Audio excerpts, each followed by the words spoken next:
Our journey to the center of the galaxy begins here, in the place we call home, a region of space known as the Orion Arm. This curving band of stars wraps partially around our galaxy like a ribbon of light, containing billions of suns, including the ones that warms our planet every day. The Orion Arm is not one of the galaxy's major spiral arms, but rather a smaller structure, sometimes called the Orion Spur, nestled between larger formations. From this starting point, we will travel inward across 26,000 light-years of space, passing through regions of increasing wonder as we approach the galactic center. The arm takes its name from the constellation Orion, that familiar pattern of stars visible on winter evenings from the northern hemisphere and summer evenings from the southern. Many of the bright stars that form Orion's distinctive shape actually reside within this same spiral structure that contains our Sun and solar system.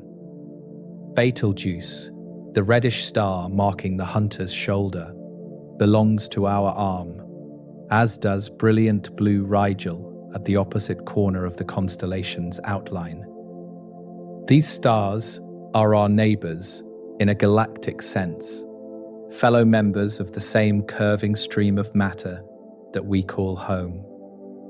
You're listening to The Drowsy Astronaut, and tonight we embark on a slow, unhurried journey across the galaxy toward its very center, 26,000 light-years away.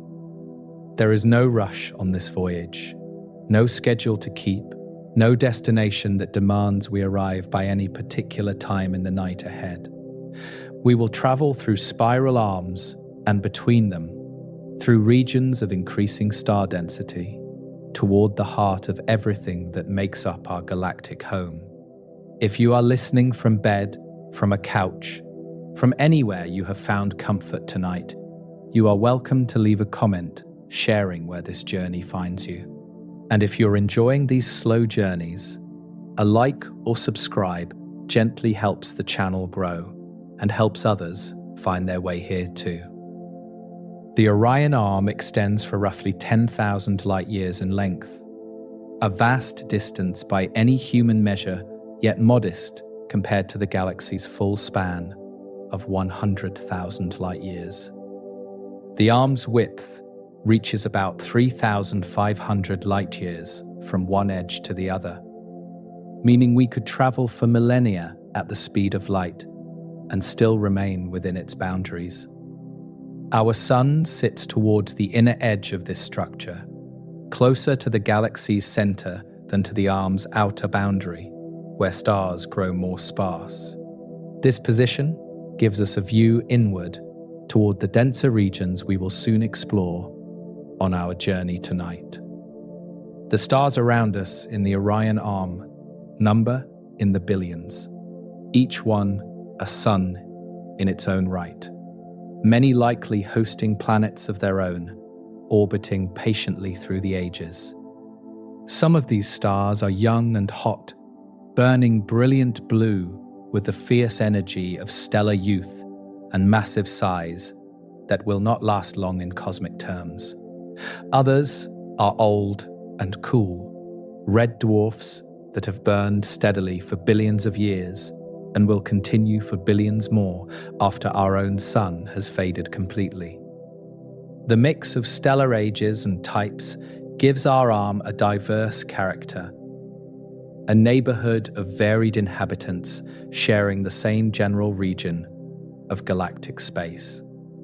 The Orion Nebula, one of the most famous objects in the night sky, resides within our arm about 1,300 light-years from where we begin our journey tonight.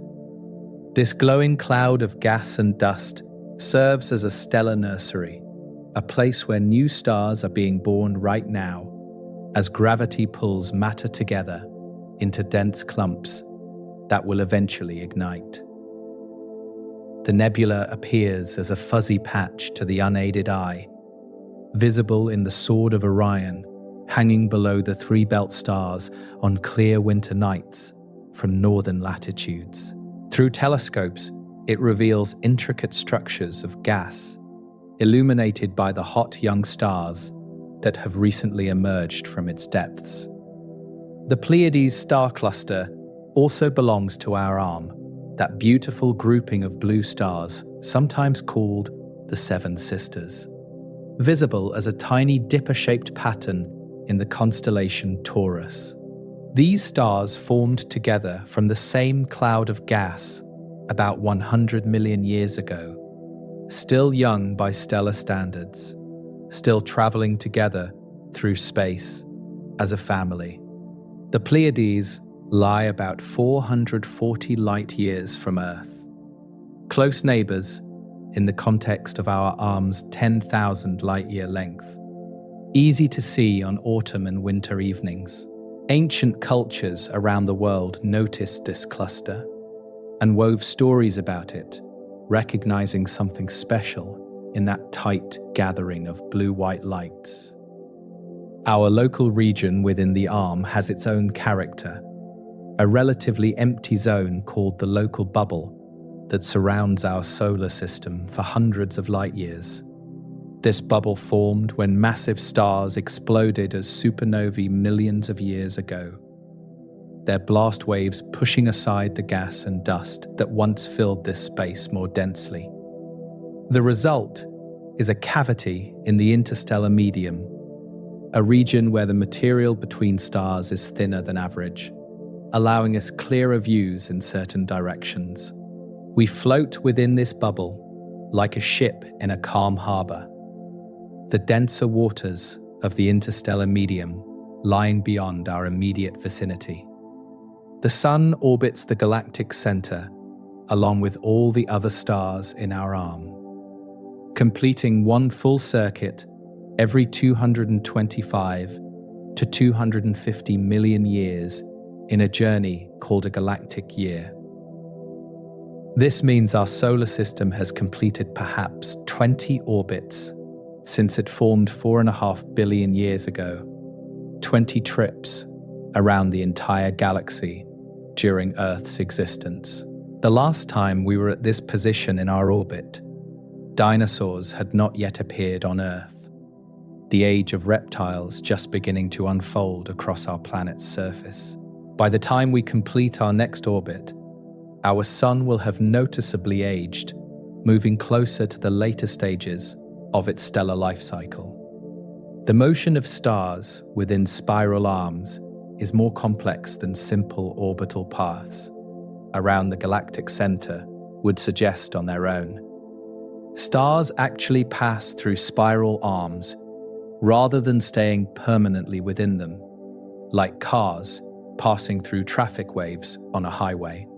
The arms themselves are density waves, regions where matter bunches up temporarily before moving on, not fixed structures containing the same stars forever unchanging. Our Sun has likely passed through several spiral arms during its lifetime, sometimes residing in denser regions and sometimes in the emptier spaces between arms. From our position in the Orion Arm, we look outward toward the Perseus Arm, the next major spiral structure beyond us in the direction away from the galactic center. That arm lies perhaps 6,500 light-years away, visible as concentrations of young stars and glowing nebulae when we know where to look for its signature. In the other direction, inward toward the center, lies the Sagittarius Arm, our first major destination on this journey through the galaxy tonight. Between us and that arm stretches a region of lower star density, the inter-arm space we must cross to continue our voyage. The night sky, as seen from Earth, reflects our position within the Orion Arm, with the band of the Milky Way stretching across the heavens, showing the combined light of billions of distant stars. This band appears because we are looking through the disk of the galaxy from within, seeing the accumulated glow of stars, too faint and numerous to distinguish individually. The brightest region of the Milky Way lies toward the constellation Sagittarius, where we look toward the galactic center hidden behind intervening dust that blocks visible light from reaching us. That direction is where our journey ultimately leads, though we have many wonders to explore along the way. The Orion Arm is home to us in a way that few other cosmic structures can claim. The stellar neighborhood where our solar system formed and continues to exist. Everything humanity has ever known or experienced has occurred within this arm. Every civilization rising and falling, while our sun slowly orbits through this curving stream of stars. The arm was here long before Earth formed, and will continue long after our planet has been transformed by our aging sun billions of years from now. We are temporary residents of a structure that measures its existence in billions of years. Guests in a home far older than ourselves. The local stars visible to the naked eye on any clear night almost all belong to our arm, the nearest and brightest members of our galactic neighborhood presenting themselves for observation. Alpha Centauri, the closest star system to our Sun at just over 4 light-years distance, shares our arm with us, as do most stars we can identify by name. Sirius, the brightest star in our sky, lies about 8.6 light-years away, within our arm, its brilliance making it unmistakable on winter evenings in the northern hemisphere.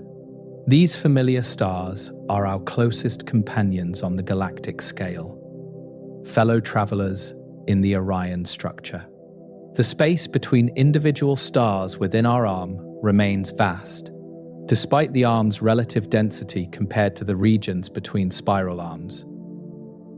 Even within the Orion Arm, the nearest star to any given sun is typically several light-years distant, an emptiness difficult to comprehend in everyday terms. Light itself, the fastest thing in the universe, requires years to cross from one star to its nearest neighbor in most cases. This emptiness is not empty in an absolute sense, as we will explore, but it remains extraordinarily sparse compared to any environment familiar from earthly experience. Our arm curves around the galaxy for thousands of light years, following the general spiral pattern that gives our galaxy its classification as a barred spiral among the types of galaxies astronomers have catalogued. The spiral structure is not perfectly regular, with spurs and branches and variations that make the Milky Way's exact shape still a subject of ongoing research and refinement. From our position inside the galaxy, we cannot step back and photograph it from outside the way we photograph other galaxies. So our maps are constructed from careful measurements and inferences. What we know about our arm comes from studying the distances and motions of stars and gas clouds in different directions around us. The Orion Arm represents just a small fraction of our galaxy's total stellar population, a minor structure compared to the great arms that dominate the spiral pattern. Yet this small fraction still contains billions of stars, billions of potential planetary systems, an abundance of worlds we are only beginning to discover with modern techniques. Every star we can see without a telescope belongs to our arm. Every planet we have directly imaged orbits a star within this same curved band of matter. Our explorations of space, however far they may eventually extend, begin here in the Orion Arm, where everything we know resides. As we prepare to leave our home arm behind and travel inward toward the galactic center, we carry with us the knowledge of where we came from on this journey tonight. Between us and the first major spiral arm lies the interstellar medium, the thin gas and scattered dust that fills the space between stars. And through this medium, our journey now continues. The space between stars appears empty when we look up at the night sky. But this apparent void actually contains matter spread thinly across the vast distances separating one sun from another.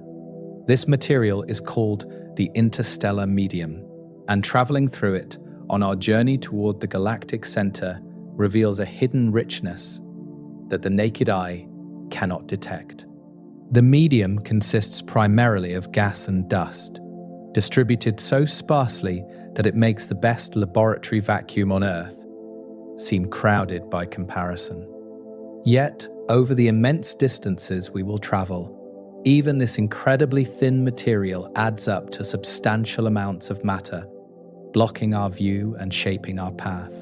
The gas in the interstellar medium is mostly hydrogen, the simplest and most abundant element in the universe, existing here as individual atoms drifting through the void. Some of this hydrogen remains in atomic form, with a single proton orbited by a single electron, the most basic configuration matter can take. Other regions contain molecular hydrogen, pairs of hydrogen atoms bonded together into the simplest possible molecule, requiring cold and dense conditions to survive without being broken apart.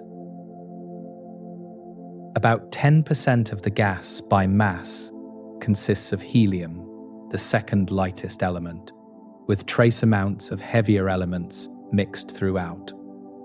The density of this gas is almost unimaginably low, averaging perhaps 1 atom per cubic centimeter across the general interstellar medium we now traverse. For comparison, the air we breathe on Earth contains about 10 billion molecules per cubic centimeter, an almost incomprehensible difference in density between our atmosphere and the space between stars. If you could somehow collect all the gas from a cube of interstellar space, 1 kilometer on each side, you might gather a few milligrams of material in total. The emptiness is profound, yet it is not nothing.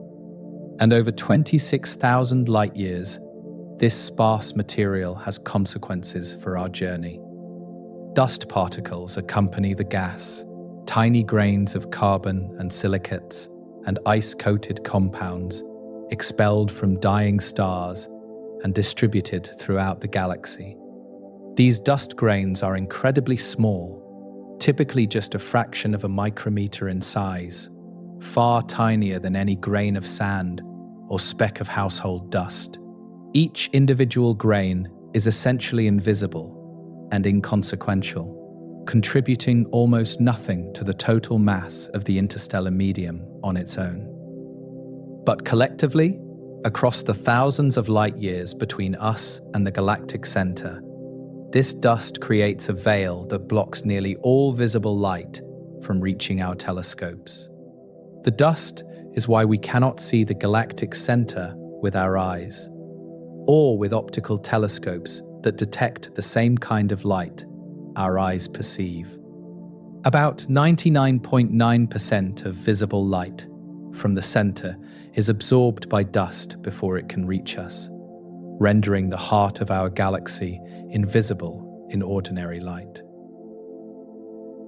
The dust grains absorb shorter wavelengths of light more effectively than longer wavelengths, preferentially blocking blue light while allowing more red light to pass through the veil. This causes distant stars viewed through dust to appear redder than their true color, an effect astronomers call interstellar reddening. Infrared light penetrates dust more easily than visible light, its longer wavelengths slipping between the tiny grains that stop shorter wavelengths more effectively. Radio waves pass through the dust almost completely unimpeded, allowing radio telescopes to detect sources at the galactic center that optical telescopes cannot perceive at all. These different wavelengths of light serve as different windows through the dusty veil, each revealing aspects of the hidden galaxy that other wavelengths miss entirely. Our understanding of the galactic center depends critically on these alternative ways of seeing that bypass the visible light our eyes evolved to detect. The interstellar medium is not uniformly distributed, but rather organized into different phases with varying temperatures and densities across the galaxy's volume. Some regions contain hot, thin gas, heated to millions of degrees by supernova explosions, expanding bubbles where the medium has been heated and rarefied by stellar violence. Other regions harbor cold, dense molecular clouds where temperatures drop to just 10 or 20 degrees above absolute zero, and gas concentrates enough to begin forming new stars. Between these extremes lies warm gas of intermediate temperature and density, filling much of the space through which we now travel. The local bubble surrounding our solar system represents one of the hot, thin phases of the interstellar medium, a cavity carved by ancient supernovae in our neighborhood. As we travel beyond this bubble toward the galactic center, we encounter different conditions, denser regions of gas and dust that increasingly obscure our view ahead. The medium thickens as we approach the inner galaxy, where more stars have lived and died and contributed their material to the space between remaining suns. The journey inward is a journey into richer, denser territory. Giant molecular clouds represent the densest concentrations of interstellar material. Cold, dark masses, where hydrogen molecules gather in sufficient numbers to begin collapsing under their own gravity. These clouds can contain enough material to form thousands of stars, serving as the primary nurseries for stellar birth throughout the galaxy today. The Orion Nebula we mentioned in our home arm is part of such a cloud, a small illuminated region within a much larger dark structure that extends for hundreds of light years.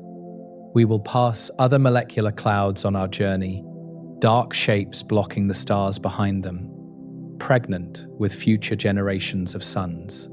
Magnetic fields thread through the interstellar medium, influencing the motion of charged particles and aligning dust grains along their invisible lines of force. These fields are weak by everyday standards, but significant across vast distances, shaping the structure of the medium in subtle ways that observations can detect. Cosmic rays, high-energy particles accelerated by supernovae and other violent events, travel through this magnetized medium, occasionally striking Earth's atmosphere and showering down as secondary particles. The interstellar medium is not passive, empty space, but an active environment where fields and particles and chemistry interact continuously.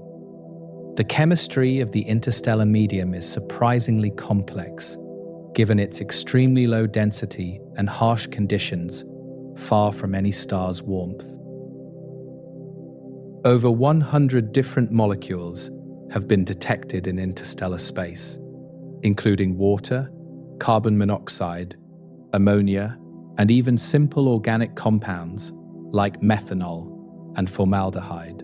These molecules form on the surfaces of dust grains, where atoms can meet and react in ways impossible in the near vacuum between grains themselves. The chemistry happens slowly, sometimes taking millions of years, but the timescales of the interstellar medium are long enough for such gradual processes. Sound cannot travel through the interstellar medium in any practical sense, the density far too low to support the pressure waves that carry sound through air or water on Earth. If you could somehow float unprotected in this environment, you would experience silence more profound than any quiet place on Earth can offer. Light from distant stars would reach you unchanged by any medium, the thinness insufficient to blur or bend the photons traveling through it. The emptiness is peaceful in a way, undisturbed by vibration, though of course the temperature and radiation environment would be anything but peaceful for human survival. The interstellar medium carries the history of stellar generations, enriched by the deaths of stars that processed hydrogen into heavier elements before expelling their material back into space. Each supernova, each planetary nebula from a dying sun-like star, adds its contribution to the medium, mixing new elements into the primordial hydrogen that dominated the early universe. The oxygen we breathe, the iron in our blood, the calcium in our bones, all passed through the interstellar medium at some point after being forged in stellar cores. We are made of material that once drifted through voids, like the one we now cross on our journey.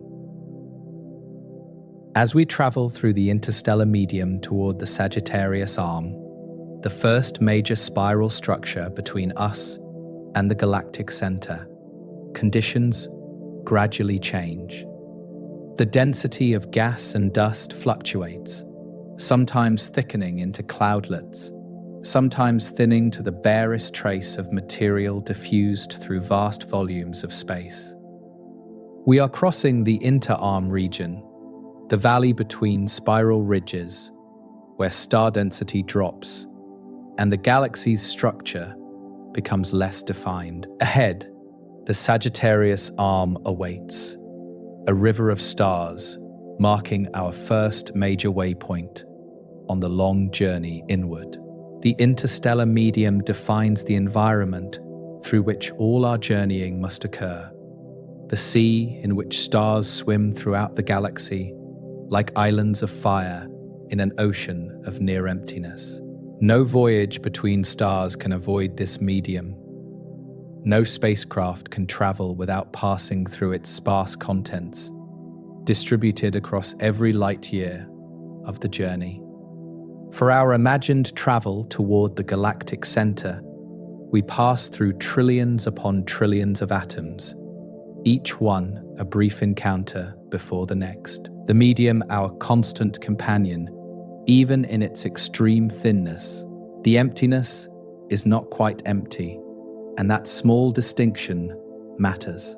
The transition from inter-arm space to spiral arm happens gradually, not as a sharp boundary, but as a progressive increase in the density of stars and gas and dust ahead of us. The Sagittarius Arm grows brighter as we approach, its young blue stars and glowing nebulae becoming more prominent in our forward view. We are approaching one of the galaxy's major highways, a density wave where matter bunches up and star formation accelerates, and the galaxy shows its most active face. The interstellar medium continues through the arm, but its character changes as more stars illuminate the gas, and more supernovae stir the material with their expanding shockwaves. The journey through interstellar space, though we measure it in thousands of light years on our maps, reminds us how much of the galaxy consists of this thin material between the stars themselves. Stars are the brilliant points that catch our attention, but the space between them dominates the volume of the galaxy overwhelmingly. Most of the distance we will travel tonight crosses through medium rather than through the neighborhoods immediately surrounding individual suns. We are travelers through a vast and gentle emptiness, broken only occasionally by denser structures that mark the galaxy's grander architecture. The Sagittarius Arm rises before us as we approach, one of the great spiral arms of our galaxy, a river of stars and glowing gas marking our first major waypoint on the journey toward the center. This arm lies roughly 6,500 light-years inward from our starting point in the Orion Arm, close enough that its brightest features are visible from Earth as concentrations of light within the Milky Way band. The arm takes its name from the constellation Sagittarius, toward which it appears brightest when viewed from our home planet's perspective on clear summer nights. We are entering one of the galaxy's grand highways, a structure containing billions of stars stretching tens of thousands of light years around the galactic disk. The Sagittarius Arm is classified as one of the Milky Way's major spiral arms, significantly larger and more prominent than the Orion Arm we just departed on our journey inward. Star density increases noticeably as we enter this structure, the darkness between stars diminishing as more suns crowd into the same volume of space around us. The arm stretches for perhaps 30,000 light-years around the galaxy's circumference, a curving stream of matter tracing one of the great patterns that define our galaxy's spiral shape. This is a region where the galaxy's activity concentrates, where stars form more readily and massive suns burn briefly but brilliantly before dying. The density wave that creates the Sagittarius Arm compresses gas as it passes, triggering the collapse of molecular clouds into new generations of stars.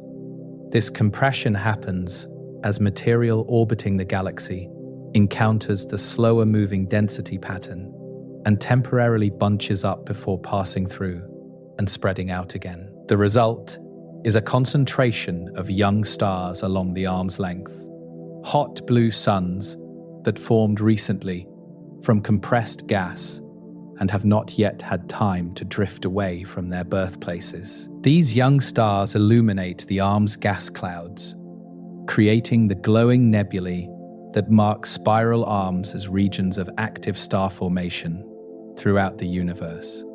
Entering the arm feels like crossing from countryside into city, from the relative emptiness of inter-arm space into a busier environment where stars crowd closer and activity increases. The analogy is imperfect because even within the arm, individual stars remain separated by light years of near-empty space between them. But the density has increased, perhaps by a factor of 2 or 3 compared to the inter-arm region we just crossed. Statistically, stars are closer together here, and the effects of that modest crowding become visible in the enhanced glow of the Milky Way towards Sagittarius. The Lagoon Nebula is one of the great treasures of the Sagittarius Arm, a stellar nursery about 4,100 light-years from Earth, visible as a fuzzy patch to the naked eye under dark skies. This cloud of glowing hydrogen gas spans roughly 110 light-years across, lit from within by young hot stars that formed recently from its collapsing material. The distinctive dark lane crossing its center gives the nebula its name, resembling a lagoon divided by a sandbar in early observers' imaginations when they first studied this object. New stars continue forming within the nebula even now, the process of stellar birth ongoing as gravity pulls gas together in dense knots. The Trifid Nebula lies nearby in our view of the Sagittarius Arm, another region where young stars illuminate the gas from which they recently emerged into existence. Its name comes from the 3-lobed appearance created by dark dust lanes that divide the glowing gas into apparent sections when viewed from Earth. The nebula combines 3 different types of astronomical objects in one beautiful complex: an emission nebula where hot stars excite hydrogen to glow pink, a reflection nebula where starlight scatters off dust to appear blue, and dark nebulae where dust blocks the light behind it completely, Such combinations reveal the complex interplay of gas, dust, and starlight that characterizes active star-forming regions. The Omega Nebula, also called the Swan Nebula for its shape in some imaginations, represents another prominent star-forming region within the Sagittarius Arm, about 5,000 light-years from our starting point. This nebula is one of the brightest and most massive star-forming regions in our galaxy, containing enough gas to form perhaps 1,000 new stars if it all eventually collapses.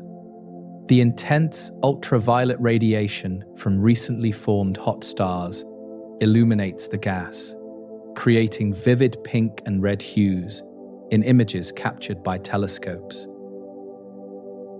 These colors come from hydrogen atoms excited by stellar radiation and then releasing that energy as specific wavelengths of light.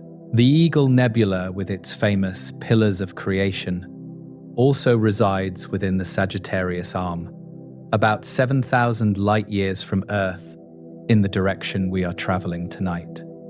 The pillars are columns of gas and dust, several light-years tall, sculpted by the radiation from nearby hot stars that erode the material while illuminating it for our distant observation. New stars are forming within these pillars, even as they are being destroyed, stellar birth occurring in structures that will not survive much longer, in cosmic terms. The Hubble Space Telescope's image of these pillars became one of the most famous astronomical photographs ever taken, revealing the beauty within this distant stellar nursery.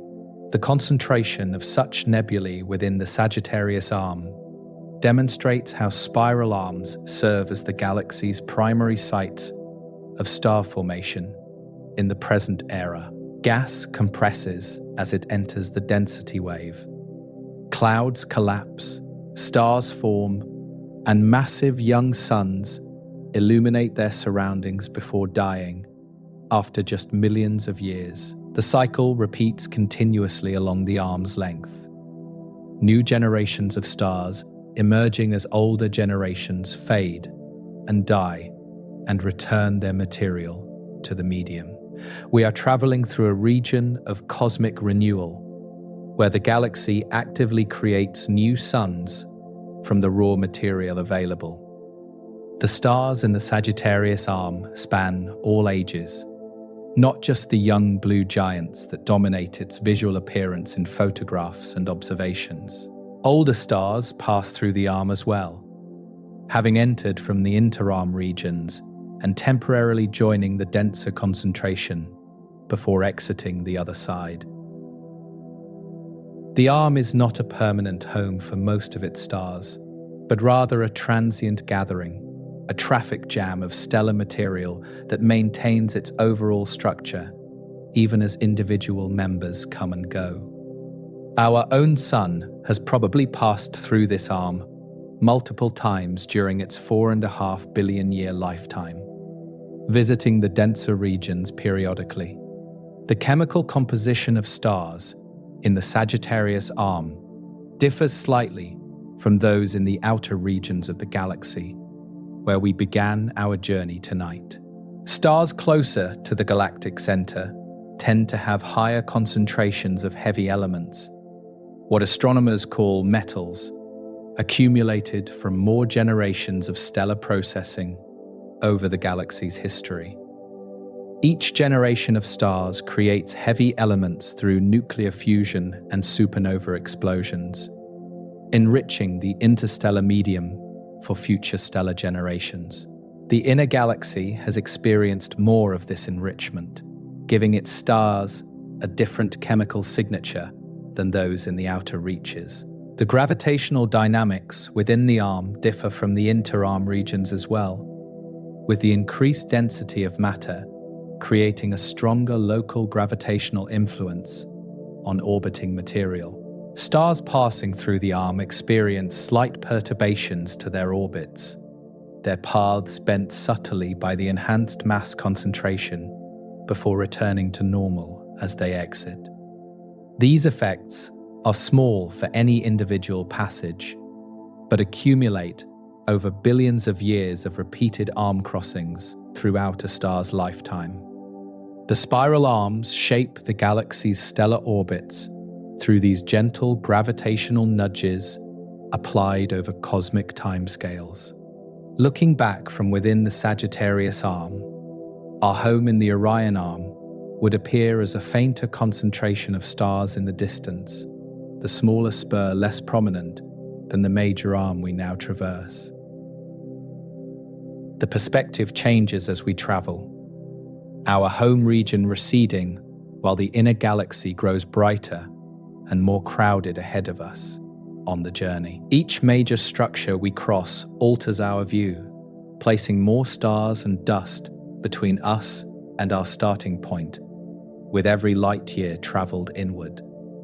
The journey is not just spatial, but also visual, our cosmic horizons shifting as we move. The Sagittarius Arm extends toward the galactic center, approaching the inner regions where the spiral structure begins to break down and other formations take over. This arm connects to the bar that spans the galaxy's central zone, feeding into the inner architecture that will dominate our later travels tonight.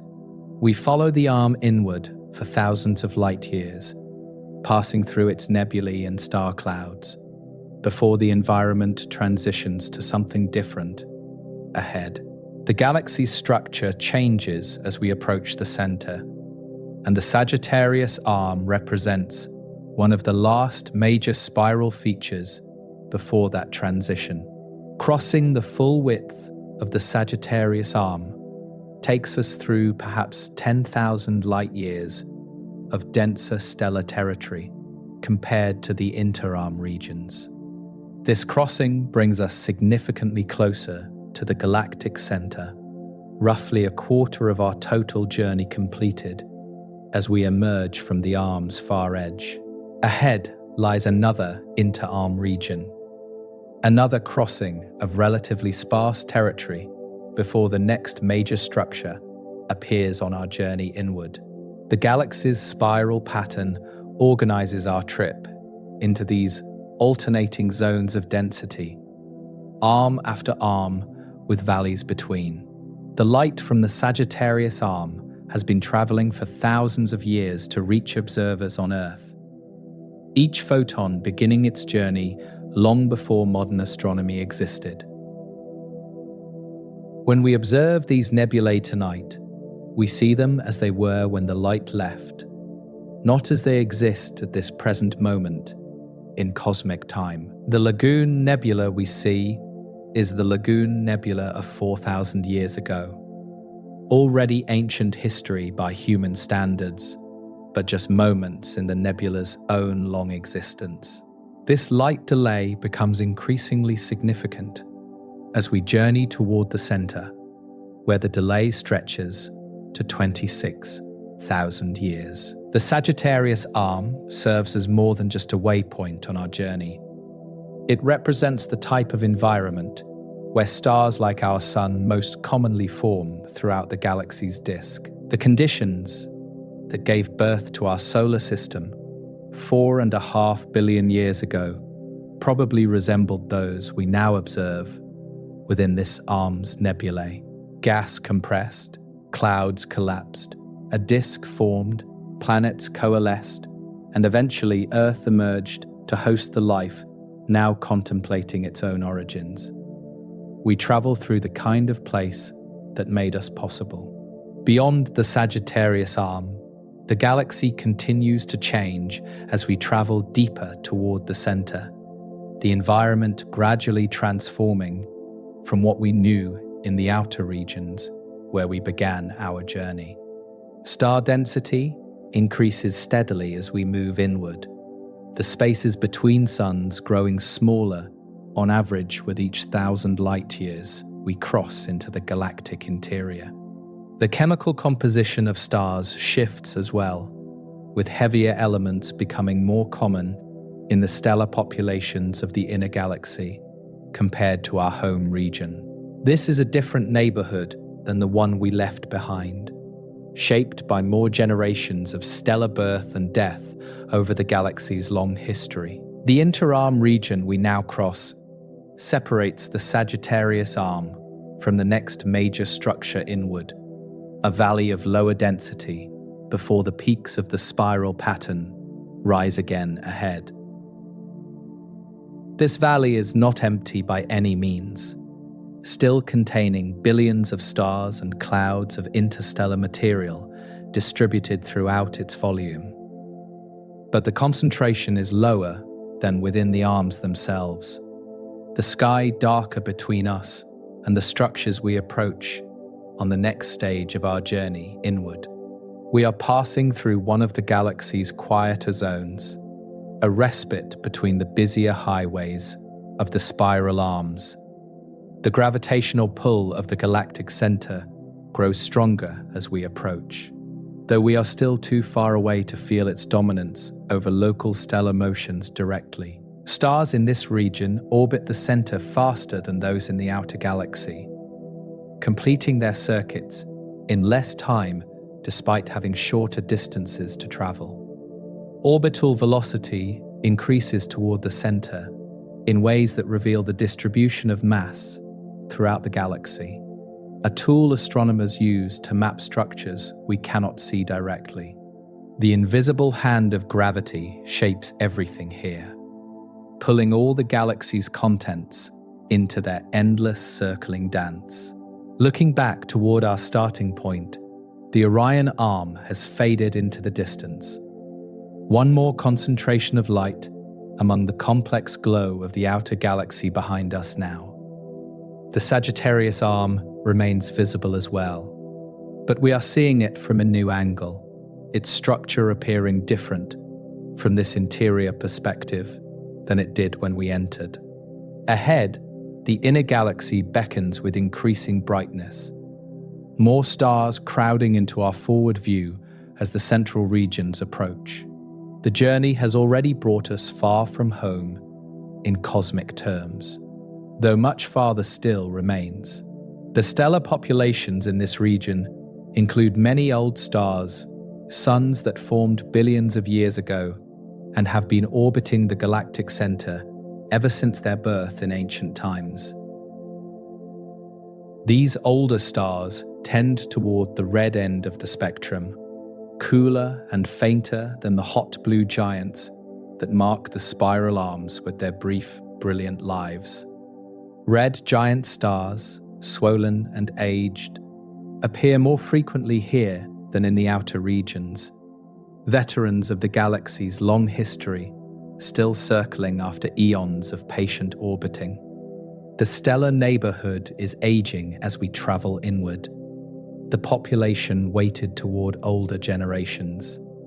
The metallicity of these inner stars tells the story of the galaxy's chemical evolution, each generation of stars creating heavy elements and dispersing them for the next generation to incorporate.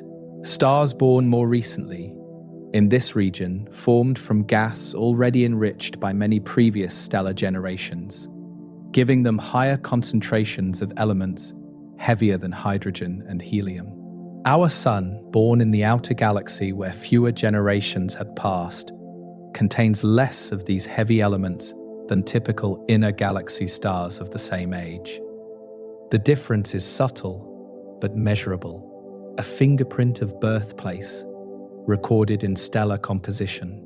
Dust continues to thicken as we travel inward, the accumulated debris of stellar deaths piling up more densely in the inner galaxy than the outer regions we have left behind. This dust increasingly obscures our view of the center, the veil growing heavier with each 1,000 light years of progress toward our destination tonight. Infrared and radio observations can pierce this dust, but visible light finds the path increasingly blocked as we approach the central zones. The galaxy hides its heart behind this curtain of tiny particles, forcing us to use different kinds of light to see what lies ahead. The spiral structure itself begins to change character as we enter the inner galaxy, the neat pattern of the outer regions giving way to more complex arrangements near the center. Arms become harder to distinguish, their boundaries blurring into a more chaotic distribution of matter that will eventually resolve into the central bar. The spiral pattern that organized the outer galaxy's structure fades as we approach the different gravitational environment of the interior. We are transitioning between two different organizational regimes, leaving the ordered arms for the distinct formations that characterize the galactic core region. Stellar orbits in this region become more eccentric on average, with stars following more elongated paths than the nearly circular orbits common in the outer galaxy. The gravitational influence of the central bar, still ahead of us but already making its presence felt, pulls stellar orbits into shapes aligned with its elongated structure. Stars do not simply circle the center here, but oscillate back and forth as they orbit, passing through different zones of the inner galaxy during each orbital period. The dynamics become more complex as we approach the center. The number of globular clusters increases as we travel inward, those ancient spherical collections of hundreds of thousands of stars that formed early in the galaxy's history. These clusters orbit the galactic center on highly elongated paths, passing through the disk and the halo during their long journeys around the galaxy. Many concentrate toward the galactic center, their distribution revealing the central mass concentration that anchors their orbits gravitationally.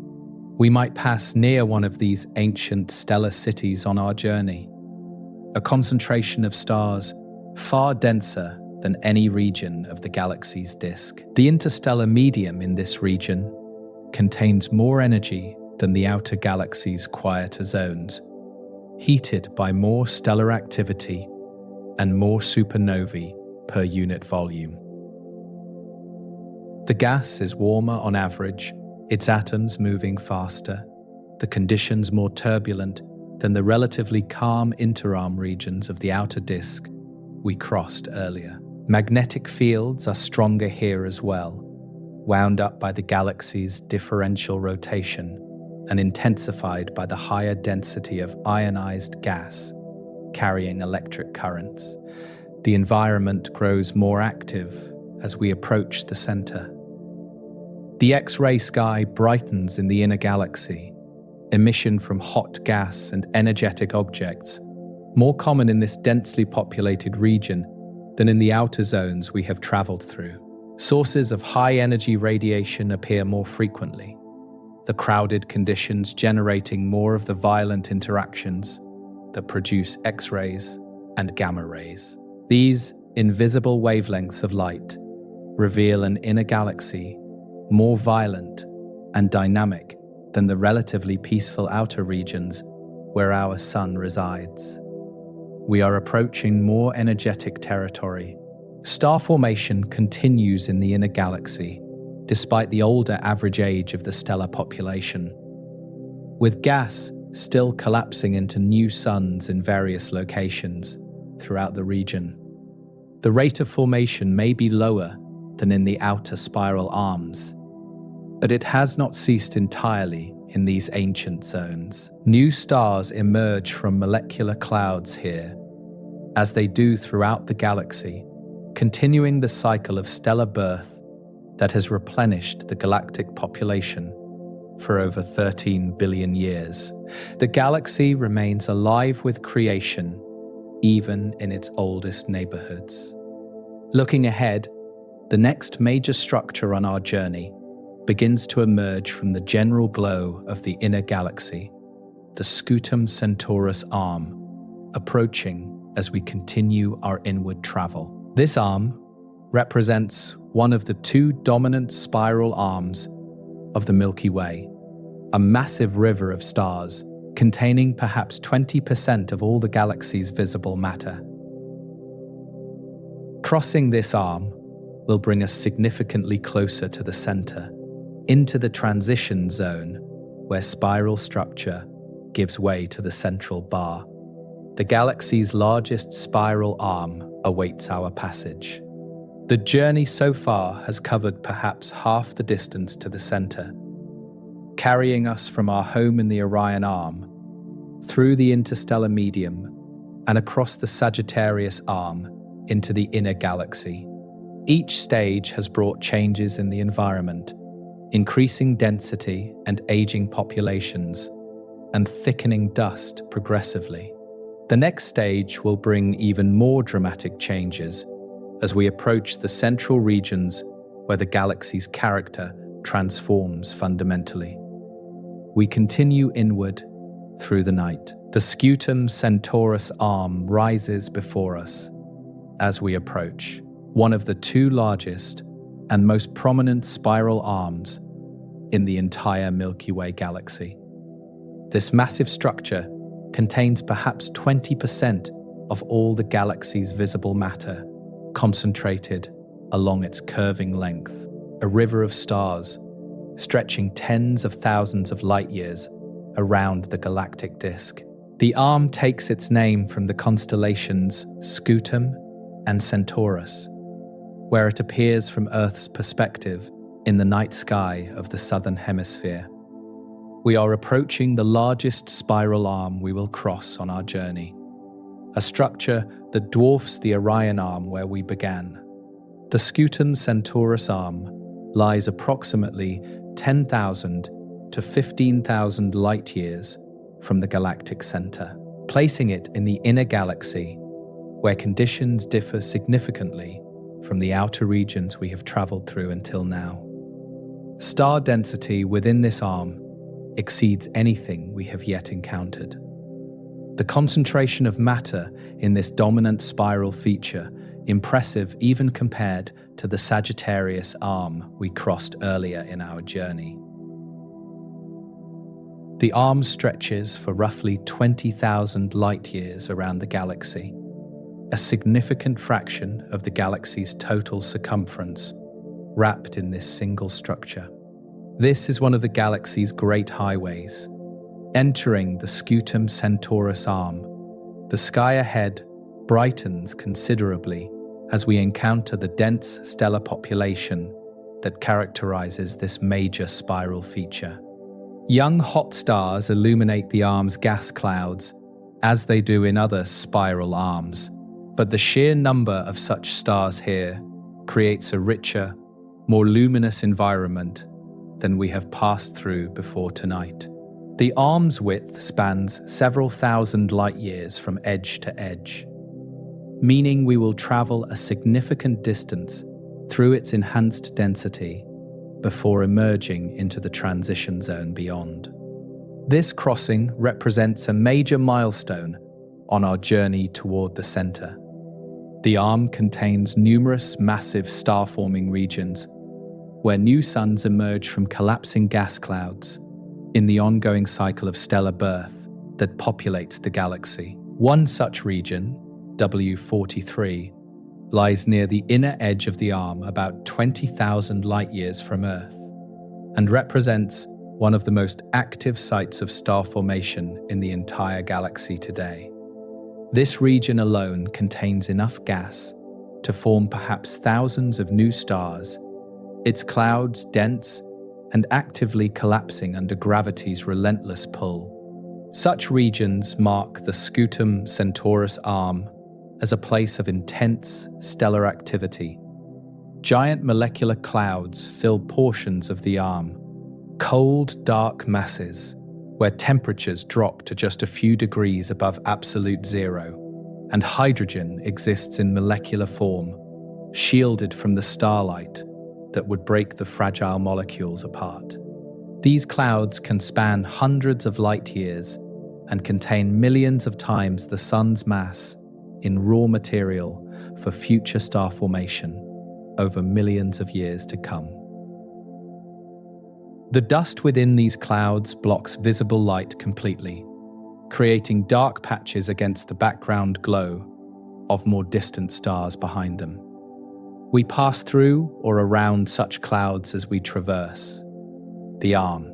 The Scutum-Centaurus arm connects to the galactic bar in the inner regions ahead. The spiral structure flowing into the elongated central formation that dominates the galaxy's core architecture. This connection makes the arm particularly important for understanding how matter flows through the galaxy, channeled from the outer regions toward the center along spiral paths. Gas falling inward along the arm may eventually reach the central regions, feeding the activity that occurs near the galactic heart we are approaching. The arm serves as a highway not just for stars, but for the flow of matter throughout the galaxy. The stellar population within the arm includes stars of all ages, from newly formed hot blue giants to ancient red dwarfs that have orbited the galaxy for billions of years. The young stars concentrate in the arm's star-forming regions, while older stars are distributed more uniformly, having wandered throughout the arm's volume during their long lives. This mix of ages creates a diverse stellar environment, different from the outer galaxy's younger average population, but still containing active star formation, despite the older overall character. The arm remains alive with stellar birth. Infrared surveys have been essential for mapping the Scutum-Centaurus arm. Its inner location placing much of its extent behind dust that blocks visible light from reaching Earth-based observers. The arm's structure emerged from these infrared observations, which revealed the concentration of stars and star-forming regions that visible light surveys could not detect through the intervening veil. Radio observations contributed as well, mapping the distribution of gas within the arm and its connection to the galactic center region. We know this arm through many different kinds of light. The gravitational influence of the Scutum-Centaurus arm shapes the orbits of stars passing through it, bending their paths slightly during the passage before they continue on modified trajectories. This gravitational interaction contributes to the mixing of stellar orbits that distribute stars throughout the galaxy over long time scales, preventing strict organization by birth location. The arm is not a fixed structure containing the same stars forever, but a density wave that stars pass through, spending some time in the enhanced density before moving on. We pass through as well on our journey. Looking outward from within the arm, the galaxy behind us appears as a complex glow of overlapping spiral features and inter-arm regions, stretching back toward our distant starting point. The Sagittarius Arm remains visible as a concentration of light, and beyond it, the fainter Orion Arm, where our sun continues its orbit, unaware of our imagined departure on this journey tonight. The perspective continues to shift as we travel, the galaxy's structure revealing itself differently from each new vantage point. We are seeing our home from an angle no human eyes will ever actually perceive. The dust within the Scutum-Centaurus arm adds another layer to the obscuration, blocking our view of the galactic center ahead. Each arm we cross, contributing more tiny particles to the veil. By the time light from the center reaches the outer galaxy where Earth orbits, it has passed through multiple spiral arms and inter-arm regions, each one removing a fraction of the light through absorption and scattering. The center becomes increasingly hidden with distance, its light attenuated by cumulative passage through the galaxy's dusty contents. We are traveling through the veil as well. The chemical enrichment of the arm's gas exceeds that of the outer galaxy, more generations of stars having contributed heavy elements to the interstellar medium in this inner region over the galaxy's history. New stars forming here incorporate higher concentrations of metals into their compositions from birth, giving them different properties than stars of similar mass formed in less enriched outer regions. This chemical gradient across the galaxy records the history of stellar generations, each zone reflecting its position in the ongoing cycle of stellar birth, death, and enrichment. We read this history in the composition of stars. The Scutum-Centaurus arm marks the effective end of the neat spiral structure that characterized the outer galaxy through which we have traveled on this journey. Beyond this arm, the spiral pattern gives way to the galactic bar, a fundamentally different arrangement of matter that dominates the inner regions approaching the center. We are crossing the threshold between two different organizational regimes, leaving the familiar spiral arms for the elongated bar that stretches across the galaxy's heart region. The transition begins as we emerge from the arm's inner edge. Crossing the Scutum-Centaurus arm takes us through the last great concentration of organized spiral structure before the architecture changes ahead on our journey. The distance remaining to the center is now significantly less than what we have already traveled.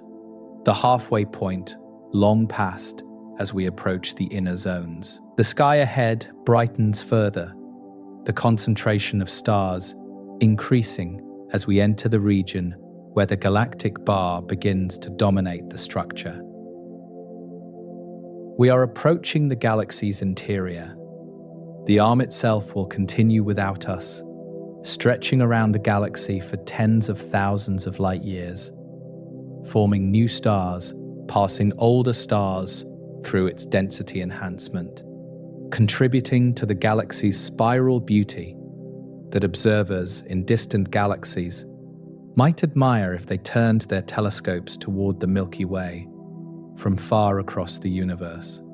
We leave the arm behind as we continue inward, but it remains one of the great features of our home galaxy that will persist for billions of years into the future. Our journey is temporary. The arm is not. Ahead lies the galactic bar, that elongated structure spanning 27,000 light-years across the inner galaxy. A formation unlike anything we have encountered so far on our journey. The bar represents a different way of organizing stellar orbits, an elongated pattern rather than the spiral curves we have followed until now. This is the gateway to the center, the inner sanctum of the galaxy, where conditions differ fundamentally from the outer disk where we make our home. We approach the bar as our journey continues. The galactic bar emerges before us as we leave the spiral structure behind, a vast elongated formation of stars stretching across the inner galaxy like a bridge spanning the central regions of our home. This bar contains billions of old red stars organized into an extended shape roughly 27,000 light-years long and about 10,000 light-years wide at its broadest point. The Milky Way belongs to the category of barred spiral galaxies, meaning this bar is a fundamental feature of our galaxy's architecture. Not an unusual formation, but a defining characteristic shared with perhaps 2/3 of all spiral galaxies in the universe. The bar was invisible from Earth in visible light for centuries, hidden behind the same dust that obscures the galactic center itself from direct optical observation. Infrared surveys revealed its presence in the 1990s, mapping the distribution of old red stars that make up its bulk, and confirming long-suspected theoretical predictions about the Milky Way's structure. The bar's existence was inferred earlier from the motions of stars and gas in the inner galaxy, their orbital patterns suggesting an elongated mass distribution even before direct observations confirmed it. We approach a structure that astronomers spent decades confirming before seeing it clearly. The stars within the bar follow elongated orbits aligned with the bar's shape, Not circular paths around the galactic center, but stretched trajectories that carry them back and forth along the bar's length. These orbits are stable, meaning stars remain within the bar for very long periods, contributing to its persistent structure over billions of years of galactic history. The bar rotates as a coherent unit, completing one full revolution approximately every 150 to 200 million years as it carries its stellar population around the center. This rotation is slower than the orbital period of individual stars farther out in the disk. The bar's orientation relative to our line of sight from Earth places one end slightly closer to us than the other, tilted approximately 25 to 30 degrees from the direct line to the galactic center.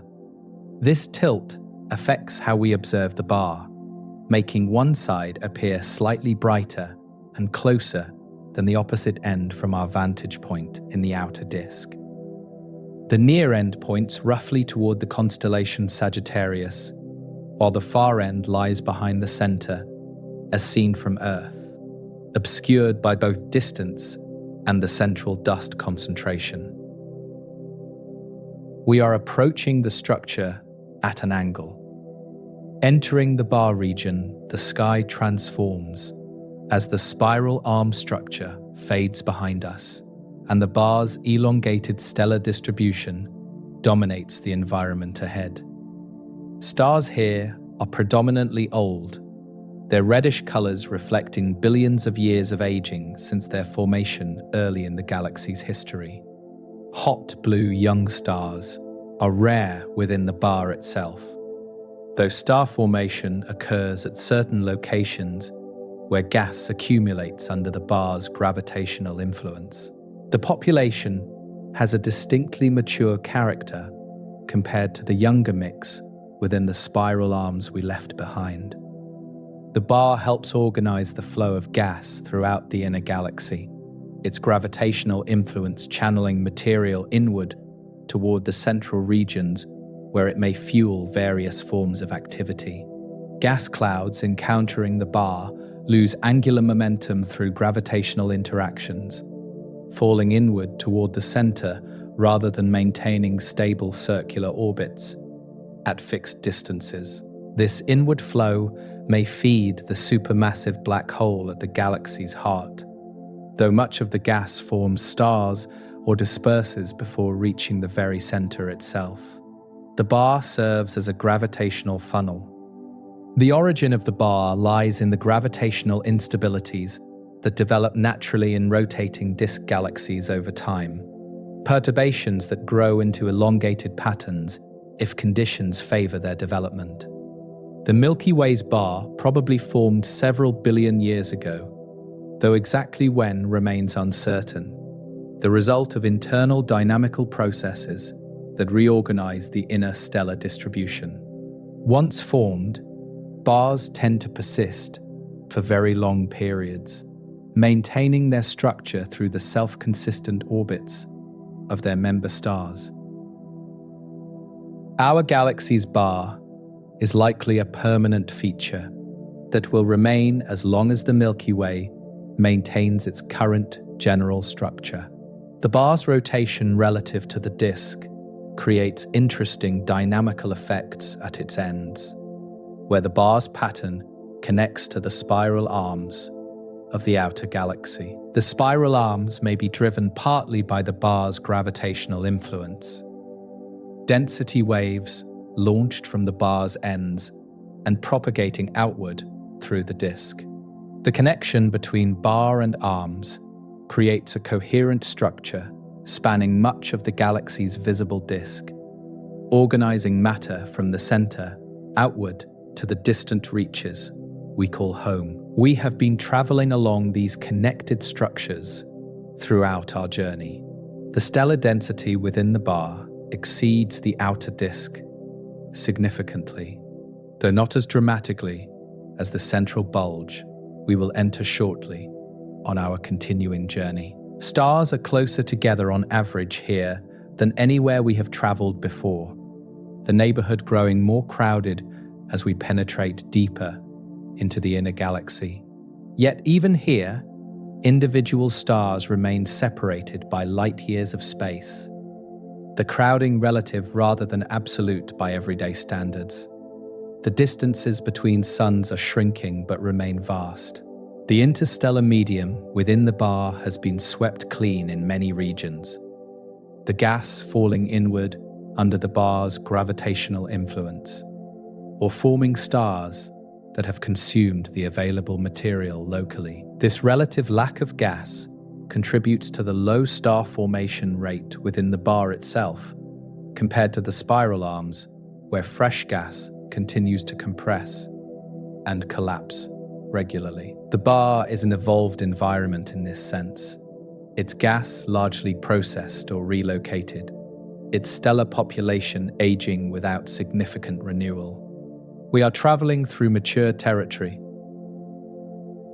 The gravitational potential of the bar shapes orbits far beyond its boundaries, influencing stellar motions throughout the inner disk, and even into the regions we crossed earlier on our journey. Stars outside the bar still feel its gravitational tug, their orbits perturbed by the massive elongated structure, even when they are not within it themselves. This extended influence makes the bar one of the most important dynamical features of the entire galaxy, its effects reaching far beyond its visible extent. We have been within its sphere of influence since entering the inner galaxy. The metallicity of bar stars tends toward the high end for the galaxy, reflecting the enriched environment of the inner regions where many stellar generations have contributed heavy elements over billions of years. Iron, oxygen, and other products of stellar nucleosynthesis are more abundant here than in the outer galaxy where we began. The cumulative legacy of stellar evolution in this densely populated region. These chemical signatures reveal the history of the bar, when its stars formed, and from what material they were constructed initially. The bar transitions into the central bulge ahead, the elongated structure giving way to the more spherical concentration of stars that surrounds the very heart of the galaxy. This transition is gradual rather than sharp, the bar and bulge overlapping and integrating as parts of the same general central structure, viewed from different perspectives. We are approaching the inner sanctum now, the region where the galaxy's oldest stars concentrate in enormous numbers around the center. The bar has been our bridge to this innermost zone. Looking back from deep within the bar, the spiral arms of the outer galaxy appear as distant rivers of light, far removed from our current position in the galactic interior. The structure we have traveled through reveals itself from this new perspective. The grand design of spiral arms and connecting bar visible in ways impossible from any single fixed location. We have journeyed far from home, and farther still remains before we reach the center. But the galaxy's architecture becomes clearer with each stage of our passage inward. We continue through the bar. The bar will remain after we pass through on our imagined journey, rotating slowly around the galactic center, shepherding its billions of stars in their elongated orbits for eons to come.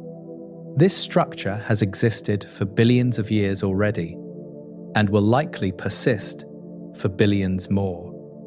A stable feature of the Milky Way's architecture, maintained by the self-reinforcing orbits of its member stars. We are temporary visitors to an ancient structure, passing through on our way to the center that lies beyond. The central bulge awaits our arrival. The central bulge of our galaxy rises around us as we continue inward, a roughly spherical concentration of ancient stars surrounding the galactic center like a dense cloud of light. extending thousands of light years in all directions from the heart. This bulge contains perhaps 10 to 20 billion stars, a significant fraction of the galaxy's entire stellar population, concentrated in a relatively small volume compared to the extended disk we have traveled through. The bulge extends approximately 10,000 light-years from the center, meaning we enter its outskirts as we leave the bar behind and approach the innermost regions of our galaxy. The stars within the bulge are predominantly old, among the most ancient in the entire galaxy, formed during the early stages of the Milky Way's assembly over 12 billion years ago.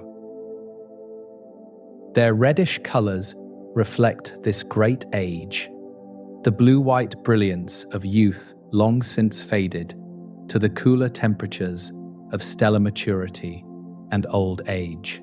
These stars have orbited the galactic center for eons beyond human comprehension, circling hundreds of times since they first ignited in the young galaxy's core region.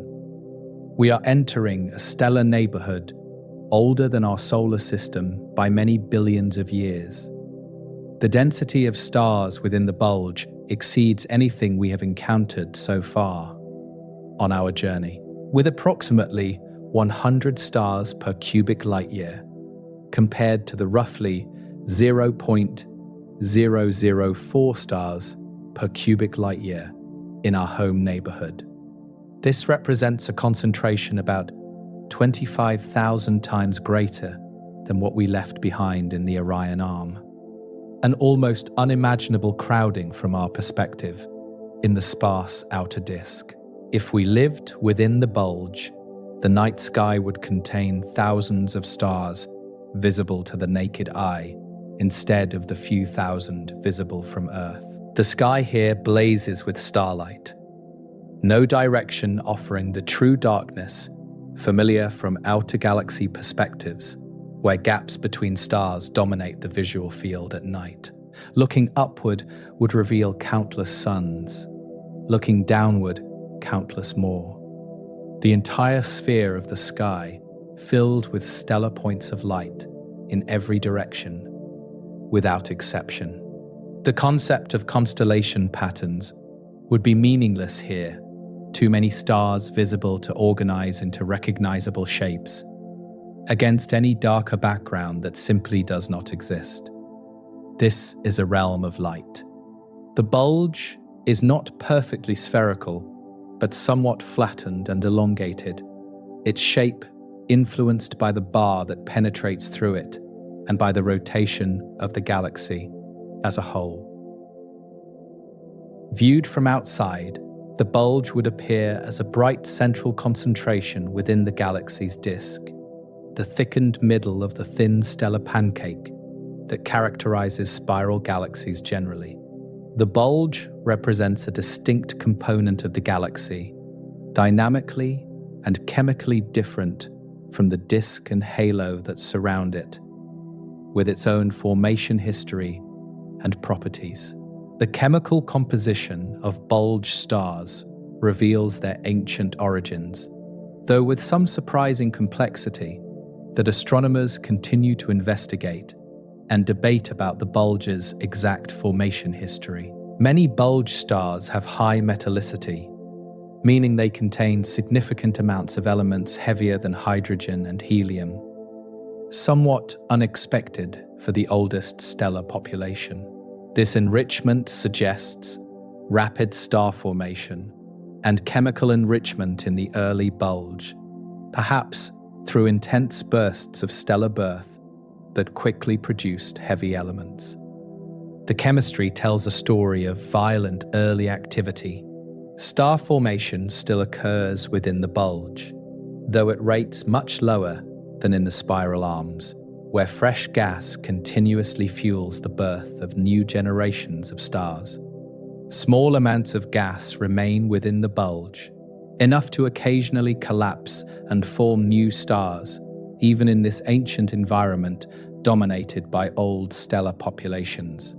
These young stars stand out against the red background of their elderly neighbors, blue, and bright, and obviously different from the stars surrounding them. They are newcomers in an old neighborhood. The orbits of stars within the bulge differ from the orderly circular paths of disk stars, with bulge members following more random trajectories that carry them in various directions rather than all circling the center in the same plane. Some bulge stars plunge toward the center before swinging back outward. Others loop above and below the disk, the population as a whole forming a three-dimensional distribution rather than a flat one. This dynamical complexity suggests a formation history involving mergers and chaotic accretion, rather than the smooth collapse that might produce more ordered motion. Gravity intensifies as we travel deeper into the bulge, the concentration of mass pulling more strongly on everything within its influence with each step toward the center. The escape velocity rises, meaning anything trying to leave this region must move faster than would be necessary farther out in the disk. The gravitational well deepens around us, foreshadowing the extreme conditions we will encounter as we approach the supermassive black hole at the very center. We are falling inward through a landscape shaped ever more strongly by gravity. The dust that has obscured our view throughout the journey thickens further in parts of the bulge, though infrared light still penetrates enough to reveal the stellar distribution within this central concentration. Radio waves pass through almost unimpeded, allowing radio telescopes to probe the very heart of the bulge, even where optical and infrared observations struggle. The center remains hidden in visible light, but other wavelengths of observation pierce the veil to reveal what lies within. We approach through a region of veiled visibility. The temperature of the bulge region is dominated by the radiation from its dense stellar population, the collective glow of billions of old stars warming the sparse interstellar medium between them to higher temperatures than typical of the outer disk. This warmth is still far below what we will encounter near the very center, but it represents a transition toward the more extreme conditions ahead. The environment grows harsher as we continue inward. Globular clusters, those ancient spherical collections of hundreds of thousands of stars, concentrate toward the bulge and center, their orbits carrying them through this region repeatedly during their long journeys around the galaxy. Some of these clusters are among the oldest objects in the galaxy, formed perhaps 13 billion years ago, when the Milky Way itself was young. Their presence here reflects the central mass concentration that anchors their orbits, pulling them inward at the low points of their elliptical paths around the galactic center. We may pass near such clusters on our journey. The bulge will remain after we continue inward.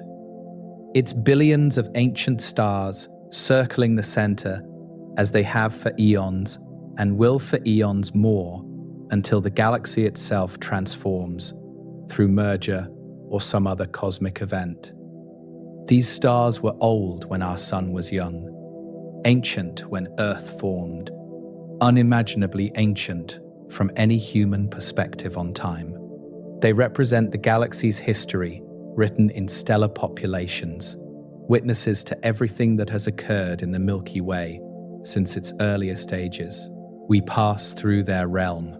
Looking back from deep within the bulge, the outer galaxy appears as a thin disk of light surrounding us, the spiral arms and bar, visible as structures within that disk seen from our interior perspective. The galaxy's architecture reveals itself from this central viewpoint, the organization of matter, visible in ways impossible from any position within the disk itself. We have traveled far to gain this perspective. Ahead lies the transition to even denser regions. The nuclear zone, where star density increases further still and the influence of the central black hole begins to dominate the environment. The bulge has brought us to the threshold of the galaxy's innermost sanctum, the final stages of our 26,000 light-year journey from the Orion Arm to the center. We continue inward through the ancient light. The nuclear region of the galaxy approaches as we travel deeper through the bulge, the environment transforming as we enter the innermost few hundred light-years surrounding the galactic center itself. Star density continues to increase with each light-year of progress. The crowding that seemed remarkable in the bulge intensifying further as we approach the central concentration of matter. We are now within roughly 1% of our original distance from the center.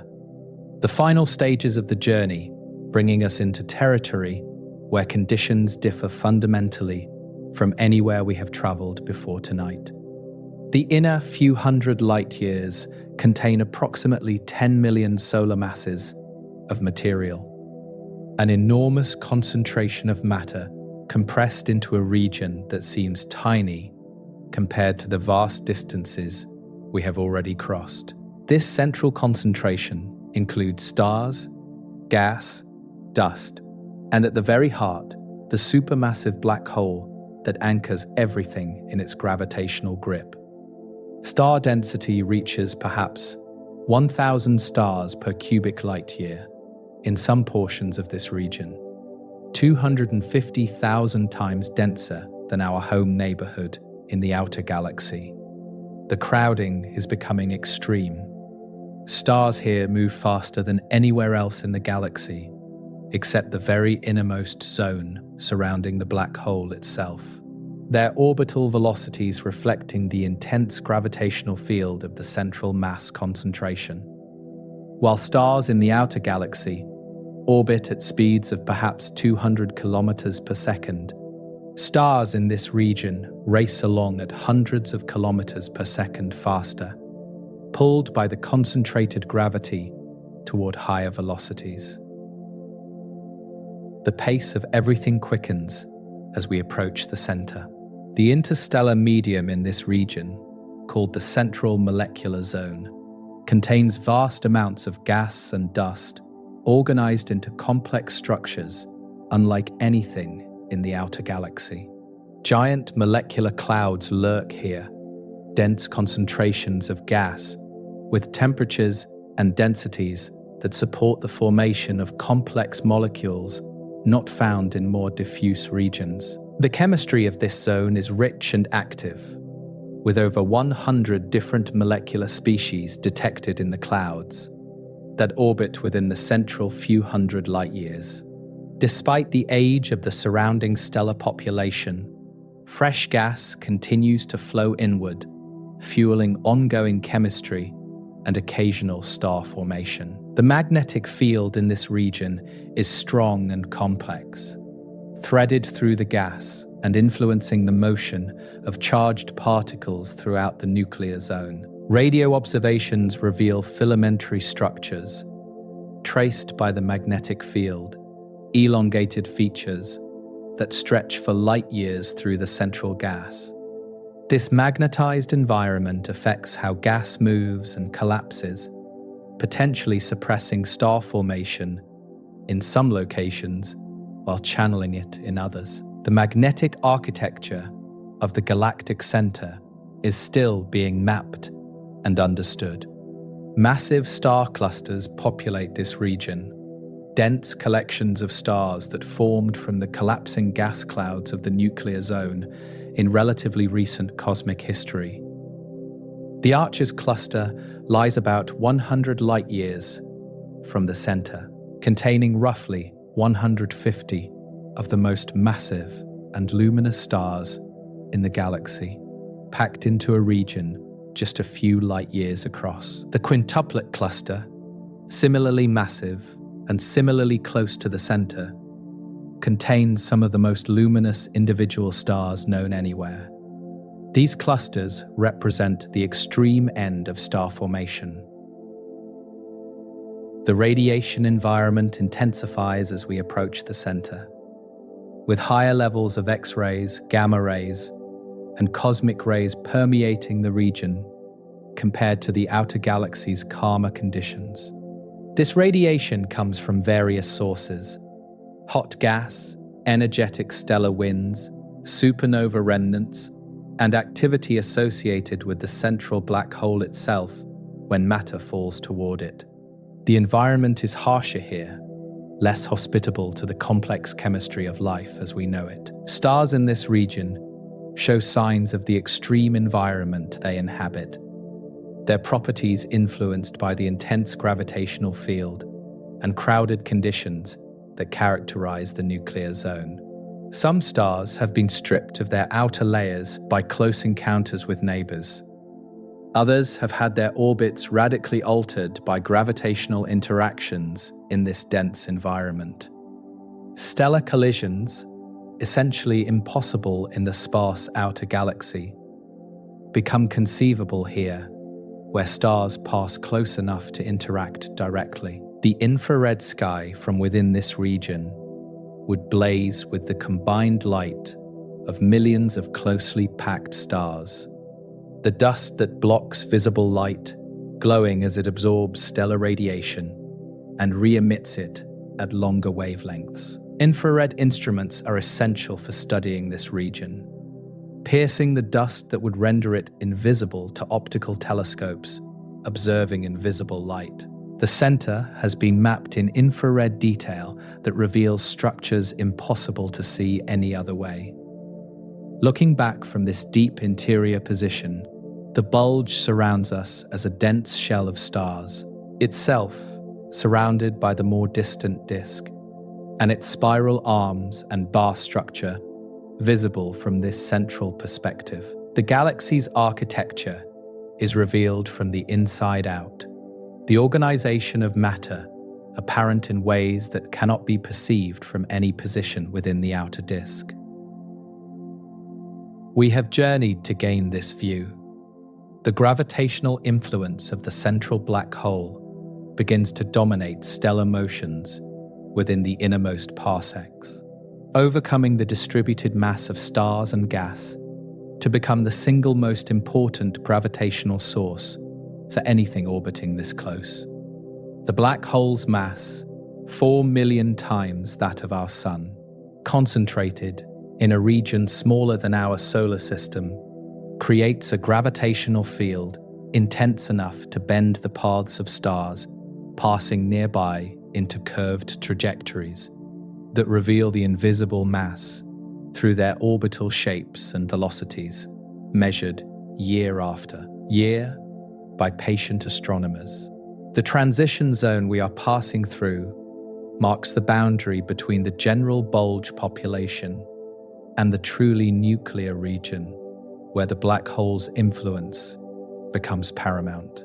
Stars here still orbit the combined mass of their neighbors, and the central object together, their paths determined by the total gravitational field rather than any single source. But with each light year of further progress toward the center, the black hole's contribution to that total field grows larger, eventually becoming dominant over all other sources combined. Gas in this transition region flows inward in complex patterns, channeled by gravity, magnetic fields, and the radiation pressure from nearby hot stars. Some of this gas will eventually reach the central black hole, though the journey from the outer nuclear zone to the event horizon takes millions of years, even at the relatively short distances involved. The black hole is patient, waiting at the center for material to spiral slowly inward through the accretion structures that feed it intermittently. Most of the gas will form into stars or be expelled by stellar winds before reaching the final destination at the very center. The orbital timescales shorten dramatically in this region, with stars completing their circuits around the center in thousands of years, rather than the hundreds of millions of years required for stars like our Sun in the outer galaxy. A star at 100 light-years from the center might orbit in perhaps 50,000 years, still long by human standards, but extraordinarily brief compared to our Sun's 225 million-year orbital period. Time moves differently in the inner galaxy, at least from the perspective of orbital dynamics.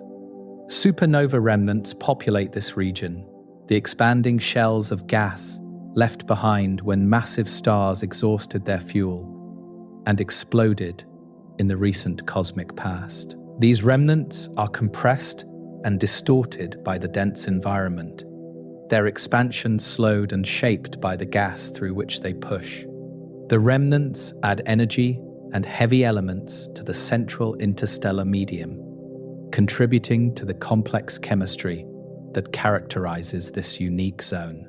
Young stars appear in this region despite the apparent hostility of the environment to the delicate process of star formation. As we understand it from studying calmer regions, the presence of young stars in the nuclear zone presents a puzzle, since the intense tidal forces should tear apart the molecular clouds from which stars typically form before they can collapse. Various theories attempt to explain how star formation proceeds here, perhaps through different mechanisms than those operating in the outer galaxy. The stars exist regardless of our understanding. The temperature of the interstellar medium varies widely across this region, from the cold molecular clouds at perhaps 10 to 20 Kelvin to hot ionized gas at millions of degrees, existing simultaneously in the complex multi-phase environment. These different temperature phases intermingle and interact, creating a dynamic environment where energy flows between phases through radiation, conduction, and mixing. The thermal structure is far more complex than the relatively uniform conditions found in most of the outer galactic disk. Looking ahead now toward the true center, the star density continues to increase toward the nuclear star cluster that surrounds the black hole itself within the innermost few light-years. That cluster represents the ultimate concentration of stellar matter in our galaxy. Millions of stars packed into a volume smaller than the distance between our Sun and its nearest stellar neighbor in the outer galaxy. We approach that final gathering. The journey through the nuclear region reveals the galaxy's innermost structures, the culmination of the inward spiral that has brought us from the Orion Arm through the great spiral arms and the bar and the bulge to this penultimate destination. The center lies just ahead now, within reach after 26,000 light-years of travel through the night. The nuclear star cluster awaits, and within it, the central object that anchors our entire galaxy in its gravitational embrace, the supermassive black hole at the heart of the Milky Way. The nuclear star cluster surrounds the galactic center within the innermost few light-years, a dense concentration of perhaps 20 million stars orbiting the supermassive black hole in a region smaller than the distance to the nearest star from our Sun. This cluster represents the densest stellar environment in our entire galaxy. Stars packed so closely that the distances between them measure in light days or light weeks, rather than the light years that separate neighbors in the outer galaxy. We have reached the innermost stellar structure of the Milky Way. The nuclear star cluster extends roughly 5 parsecs from the center, which translates to about 16 light-years in diameter, though the densest concentration lies within the innermost parsec, where star density reaches truly extreme values. Within this central parsec, roughly 10 million stars orbit the black hole, their combined light creating a glow that would dominate the sky from any vantage point within the cluster itself. The concentration of starlight here exceeds anything elsewhere in the galaxy. From within the nuclear star cluster, the sky would blaze with stars in every direction. Thousands of individual points of light visible to the naked eye, compared to the few thousand visible from Earth on the clearest nights. The stars would not appear uniformly distributed, but would concentrate toward the center, their density increasing visibly as the eye turned toward the location of the black hole itself. There would be no true night in such a place, only varying degrees of stellar brilliance. The stars in this cluster span a surprising range of ages, from ancient populations as old as the galaxy itself, to young stars that formed within the last few million years in the heart of this extreme environment. The presence of young stars so close to the supermassive black hole puzzled astronomers for years, since the conventional understanding of star formation suggested such stars could not form in the intense tidal environment near the center. These young stars have been called the paradox of youth. Several possible explanations have been proposed for how young stars come to exist in the nuclear cluster, despite the apparently hostile conditions for star formation. One possibility is that stars formed elsewhere and migrated inward through gravitational interactions that altered their orbits progressively over time. Another suggests that dense molecular clouds occasionally penetrate deep into the nuclear region, collapsing to form stars before tidal forces can disrupt them completely. The truth may involve both mechanisms or others not yet fully understood. The stellar population near the center includes some of the most massive stars known anywhere in the galaxy, blue supergiants and Wolf-Rayet stars that burn through their fuel at tremendous rates and will explode as supernovae within a few million years. These massive stars emit intense radiation and drive powerful stellar winds that shape the surrounding gas and contribute to the harsh radiation environment of the nuclear region. Their brief lives and violent deaths add energy and heavy elements to the central interstellar medium continuously.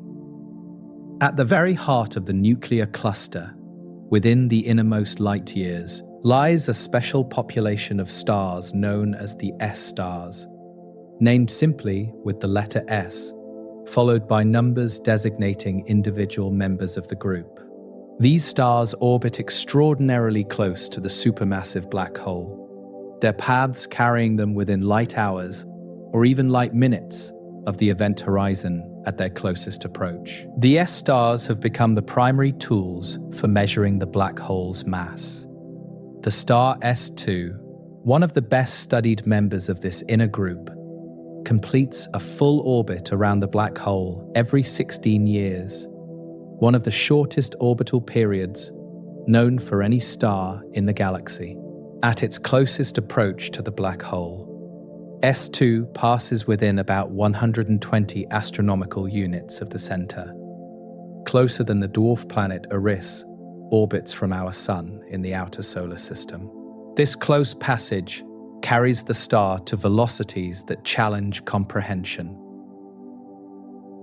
At perihelion, the point of closest approach, S2 moves at approximately 8,000 kilometers per second, about 3% of the speed of light.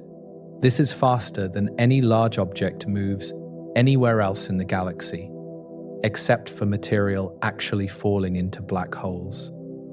The star covers the distance from Earth to the Moon in less than a minute at this velocity, racing around the unseen mass at the center before swinging back outward on its elongated elliptical orbit. The orbit of S2 has been tracked continuously since the mid-1990s, with astronomers at the European Southern Observatory's Very Large Telescope in Chile following its motion year after year with exquisite precision. The star's position on the sky has been measured thousands of times, building up a complete picture of its orbital path around the invisible central mass. This tracking required patience and persistence across decades of observation. By measuring the orbit of S2 and other S stars, astronomers have determined the mass of the object they orbit with remarkable precision, finding that approximately 4 million solar masses must be concentrated within the orbital radius of the innermost stars. No known object other than a black hole could contain this much mass in such a small volume without being visible through its own light. The orbital measurements provide the most direct evidence for the existence of the supermassive black hole. Other S stars orbit even closer than S2, though they are fainter and harder to track with the same precision achieved for the brighter members of the group. The star S14 has an orbital period of about 12 years, while S38 orbits in approximately 19 years. Each star adds information about the gravitational field near the center, collectively mapping the invisible mass that dominates their motions through space around the heart of the galaxy. The S stars experience effects predicted by Einstein's general theory of relativity, their orbits deviating from the simple ellipses that Newton's gravity would predict in measurable ways that confirm the relativistic nature of the gravitational field near the black hole. At the velocities and in the gravitational fields these stars experience, time runs differently than it does in the outer galaxy, and the geometry of space itself curves noticeably around the central mass. Relativity is not abstract here, but directly measurable. One relativistic effect observed in S2's orbit is the precession of its perihelion, the slow rotation of the entire orbital ellipse around the black hole over successive orbits. This effect, similar to the perihelion precession of Mercury that helped confirm general relativity over a century ago, has been detected in S2's motion at a rate consistent with Einstein's predictions. The star's orbit is tracing out a rosette pattern rather than a closed ellipse. Another effect, gravitational redshift, was observed when S2 passed closest to the black hole in 2018. Its light shifted toward longer wavelengths by the intense gravitational field as predicted by general relativity, with high precision. Light climbing out of the deep gravitational well near the black hole loses energy, which manifests as a shift toward the red end of the spectrum, detectable with sensitive instruments. The measured redshift matched theoretical predictions beautifully. The environment immediately surrounding the S stars differs from the rest of the nuclear cluster in its extreme proximity to the black hole's event horizon and the corresponding intensity of gravitational effects. Stars here orbit so fast that their motions are visible over months rather than the decades or centuries required to detect motion in the outer parts of the cluster. The timescales shrink as we approach the center. Infrared observation is essential for studying the S stars, since optical light cannot penetrate the dust that obscures the galactic center from telescopes working at visible wavelengths. The stars appear as points of infrared light, moving against a background of other infrared sources. Their positions tracked with adaptive optic systems that compensate for the blurring effects of Earth's atmosphere. Without infrared astronomy, these stars would remain invisible. The S stars are not permanent fixtures in their current orbits, but will eventually be scattered by gravitational interactions or consumed by the black hole over timescales of millions of years. The current population represents a snapshot in time, stars that happen to occupy these orbits during the brief period when humans have been observing them. Different stars occupied these orbits in the past, and different stars will occupy them in the future. Beyond the S-stars, even closer to the black hole, lies a region that remains mostly hidden from current observations, the innermost zone, where material approaches the event horizon itself. Gas and debris orbit here, in structures too small and too faint to resolve clearly from our vantage point, 26,000 light-years away. Though their presence is inferred from the radiation they emit, the black hole waits at the center. The nuclear star cluster, with its millions of stars, and the S-stars with their remarkable orbits, have brought us to the threshold of the central object itself. The supermassive black hole called Sagittarius A star that anchors our entire galaxy. We have crossed 26,000 light-years to reach this point, and the destination lies just ahead. The dark heart of the Milky Way, invisible yet profoundly influential, the gravitational center around which everything revolves, including our distant sun and its small family of planets. At the very center of our galaxy, at the precise point around which all the stars of the nuclear cluster orbit and around which the entire Milky Way slowly revolves, sits the supermassive black hole known as Sagittarius A star.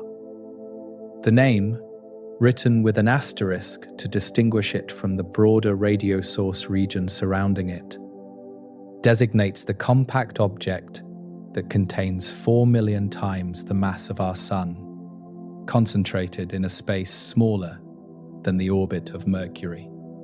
We have reached the heart of the galaxy. A black hole is a region of space where matter has been compressed so densely that gravity becomes inescapable. Not even light moving at 300,000 kilometers per second, capable of climbing out of the gravitational well that forms around the concentrated mass. The boundary of this inescapable region is called the event horizon, a sphere surrounding the singularity at the center, from which nothing that enters can ever return to the outside universe. Sagittarius A star has an event horizon roughly 12 million kilometers in diameter. The event horizon is not a physical surface, but a mathematical boundary, the radius at which the escape velocity exactly equals the speed of light. Inside this boundary, all paths lead inward, regardless of how fast an object moves, or in which direction it attempts to travel. Outside this boundary, escape remains possible, though increasingly difficult, as the boundary is approached. The horizon marks the point of no return. 4 million solar masses, compressed within a region 12 million kilometers across, represents a density almost beyond comprehension when considered as an average over the enclosed volume. The actual matter, whatever form it takes at the singularity, occupies essentially no volume at all, according to our current understanding of black hole physics. The mass is there, the gravity is there, but the matter itself has collapsed beyond any scale we can meaningfully measure or describe with known physics. The gravitational field near the event horizon of Sagittarius A star curves space and warps time in ways that would seem bizarre to observers, far from any massive object like ourselves here in the outer galaxy. Time runs slower near the horizon, distances are stretched, and light follows curved paths rather than straight lines through the twisted geometry of space-time. These effects, predicted by Einstein's general theory of relativity, become extreme near black holes. An object falling toward the event horizon would experience time normally from its own perspective, but would appear to slow down and freeze, as seen by distant observers watching from afar. Light from the falling object would redshift toward longer and longer wavelengths as it climbed out of the increasingly deep gravitational well, eventually fading from view as it stretched beyond the visible spectrum. The falling object would effectively disappear from the outside universe as it crossed the horizon. From the perspective of someone falling in, assuming they could survive the journey, which no normal matter could, the crossing of the event horizon would not be marked by any special sensation or visible boundary. The horizon is not a wall or a membrane, but simply a point in space, past which return becomes impossible. And locally, it looks like any other region of empty space, despite its profound significance for the geometry of space-time. The singularity at the center would await ahead. Sagittarius, A star, is classified as a supermassive black hole, a category that includes black holes ranging from about 100,000 to billions of solar masses, far larger than the stellar mass black holes that form from collapsing massive stars. Supermassive black holes appear to exist at the centers of most large galaxies, suggesting they are a fundamental component of galactic structure rather than rare oddities. Our galaxy's central black hole is modest by the standards of supermassive black holes. Some galaxies contain central black holes hundreds of times more massive than Sagittarius A star, while others contain black holes hundreds of times less massive. The supermassive black hole in the galaxy M87, the first black hole ever directly imaged by the Event Horizon Telescope, contains about 6.5 billion solar masses, more than 1,000 times the mass of our galactic center. Our black hole is comparatively small. Despite its modest size among supermassive black holes, Sagittarius A star dominates the gravitational environment of the galactic center, its influence extending outward to control the orbits of stars for light years around the central point. The black hole's gravity is what holds the nuclear star cluster together, what determines the velocities of the S-stars, and what shapes the gas flows in the innermost regions of the galaxy. It is the anchor at the center. The black hole does not emit light from within its event horizon, since no light can escape from that region. But the environment around it can produce radiation. When matter falls inward and heats up in the process, gas, spiraling toward the black hole, forms an accretion disk in some cases. Though Sagittarius A star currently accretes matter only slowly, and lacks the bright accretion disk seen around, more actively feeding black holes. Our black hole is relatively quiescent. The low accretion rate of Sagittarius A star means it is not currently growing rapidly, adding perhaps 1 solar mass of material every 100 million years at its current feeding rate. This slow consumption contrasts with the rapid growth that supermassive black holes likely experienced early in their histories, when more gas was available in the young galaxy. Sagittarius A star has settled into a quiet middle age. The origin of Sagittarius A star remains somewhat uncertain, with various theories proposing different formation pathways for supermassive black holes in general. One possibility is that the black hole grew from a smaller seed, perhaps a stellar mass black hole that consumed surrounding gas and merged with other black holes over billions of years. Another suggests that supermassive black holes formed directly from the collapse of massive gas clouds in the early universe, without passing through a stellar phase. Whatever its origin, The black hole has occupied the galactic center for most of the Milky Way's history, likely growing along with the galaxy as both evolved together over cosmic time. The relationship between supermassive black holes and their host galaxies appears to be intimate, with correlations observed between black hole mass and galaxy properties suggesting they influence each other's growth. The black hole and the galaxy grew up together. The immediate environment around Sagittarius A star includes not just the S stars, but also streamers of gas, a thin disk of material, and occasional compact objects spiraling inward on their final journey toward the horizon. The gas near the black hole has been detected through radio and infrared observations, though imaging the detailed structure requires the extraordinary resolution of instruments like the Event Horizon Telescope. Flares occasionally brighten the region when gas heats suddenly. These flares occur when clumps of gas approach the black hole and heat to extreme temperatures through compression and friction before crossing the event horizon or being ejected outward by magnetic forces. The flares are visible in infrared and X-ray wavelengths, brief brightenings that reveal the dynamic nature of the environment even around this currently quiet black hole. Activity fluctuates on timescales of minutes to hours.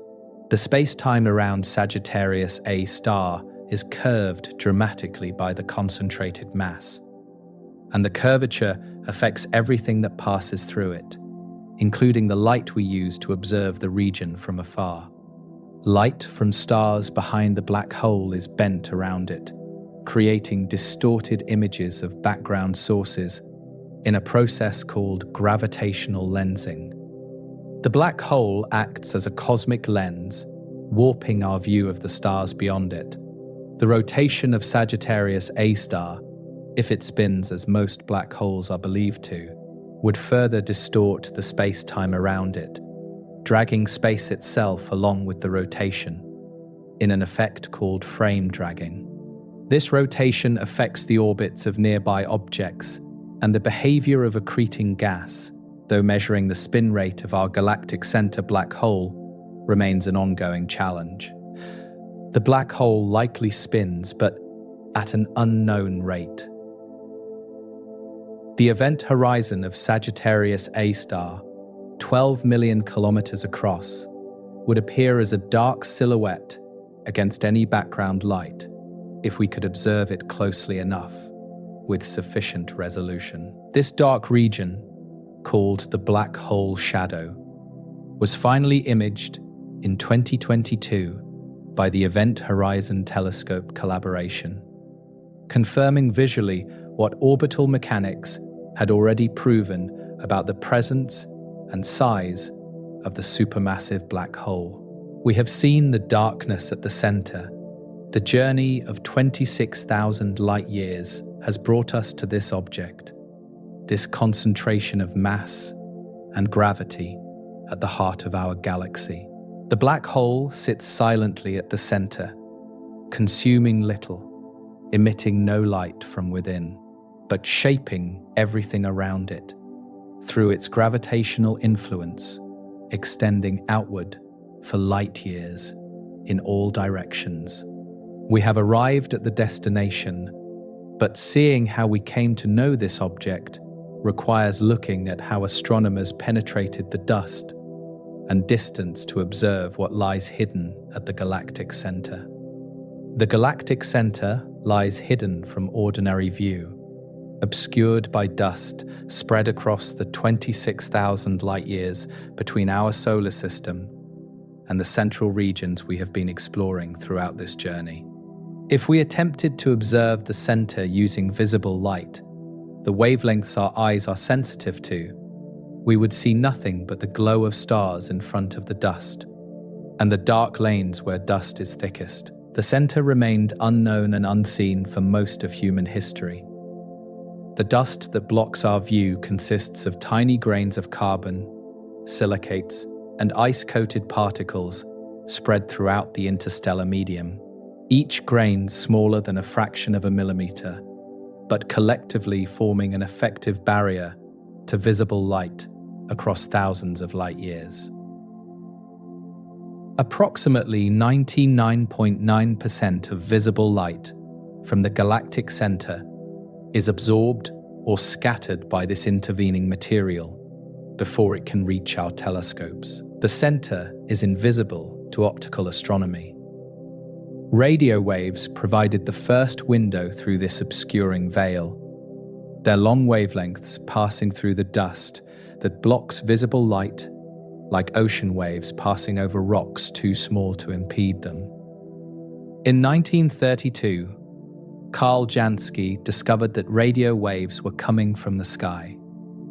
And by the 1950s, radio astronomers had identified a strong source of radio emission in the direction of Sagittarius, at the center of the galaxy.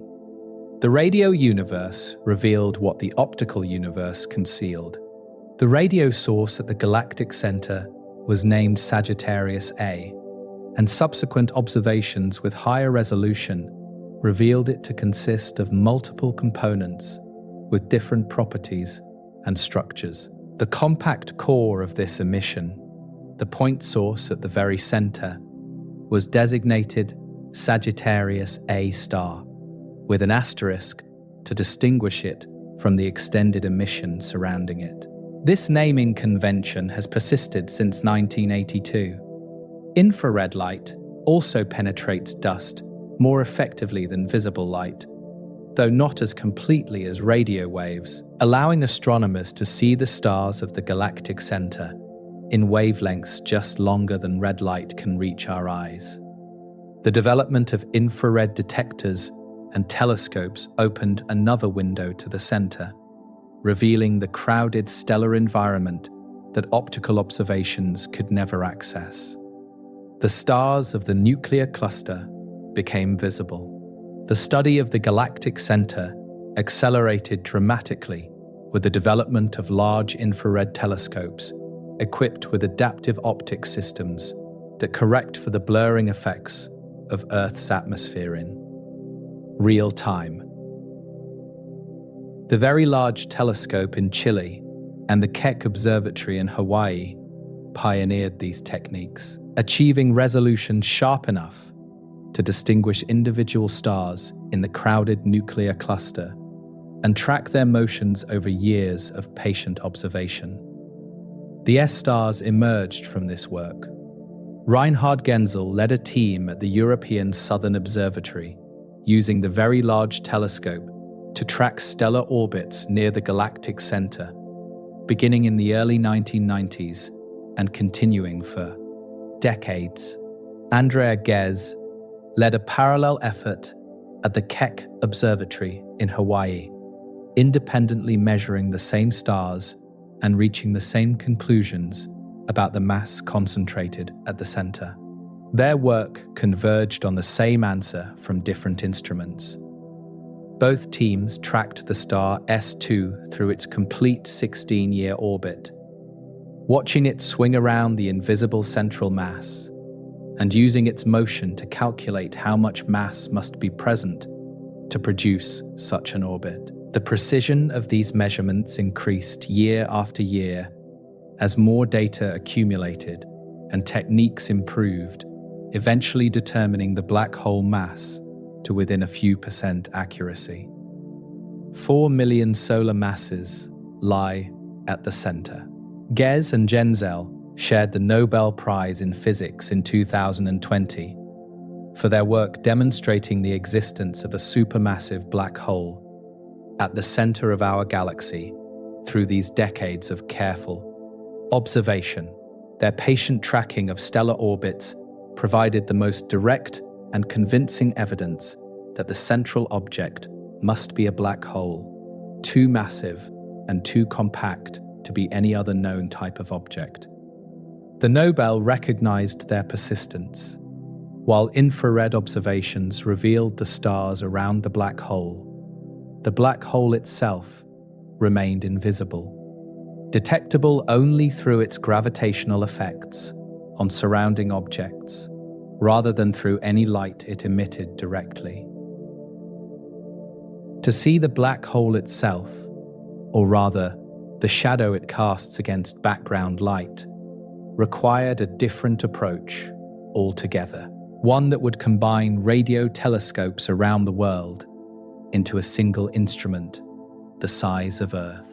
The Event Horizon Telescope is not a single telescope, but a network of radio observatories scattered across the globe, from Hawaii to Chile to the South Pole to Spain, all observing the same source at the same moment and combining their data to achieve resolution impossible for any single dish.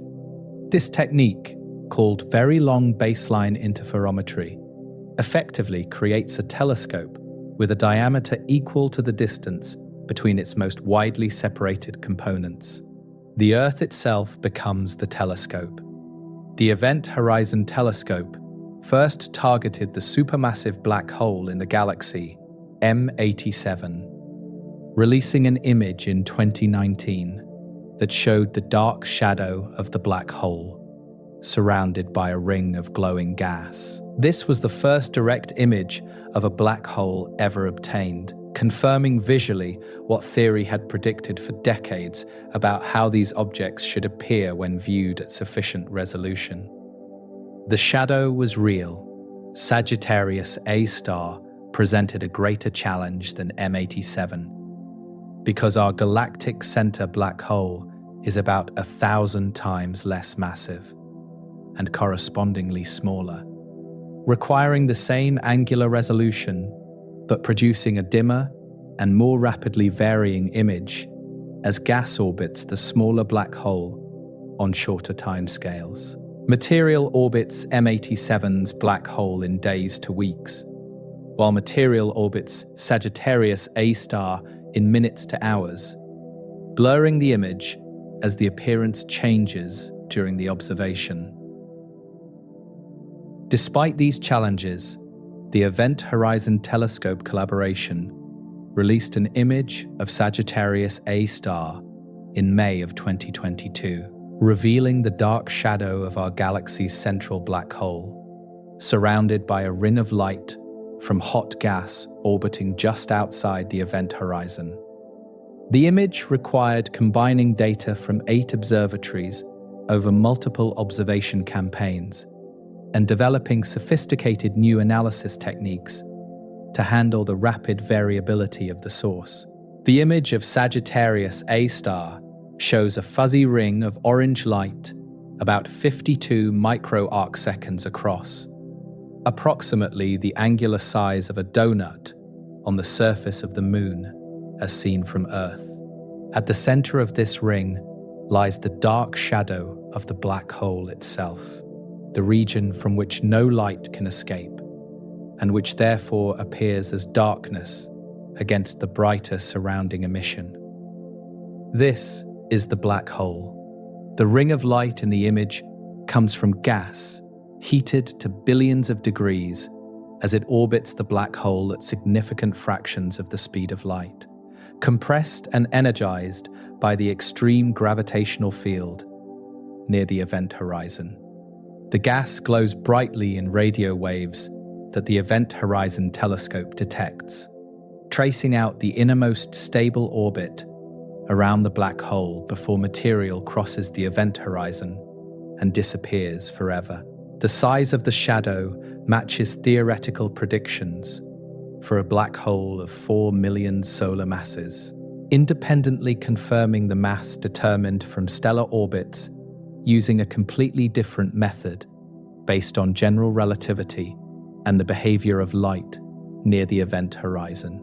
2 independent lines of evidence, stellar orbits and direct imaging, converge on the same answer about the nature of the object at the galactic center. The resolution achieved by the Event Horizon Telescope would be equivalent to reading a newspaper in New York from a cafe in Paris. An extraordinary feat of angular precision made possible only by combining telescopes separated by thousands of kilometers into a coherent observation. The technical achievement required atomic clocks at each observatory to precisely timestamp the arriving radio waves, allowing the data to be combined accurately during later processing. The data volume was enormous. Approximately 3.5 petabytes of recorded radio signals that had to be physically shipped to central processing facilities because the quantity exceeded what could be transmitted over the internet.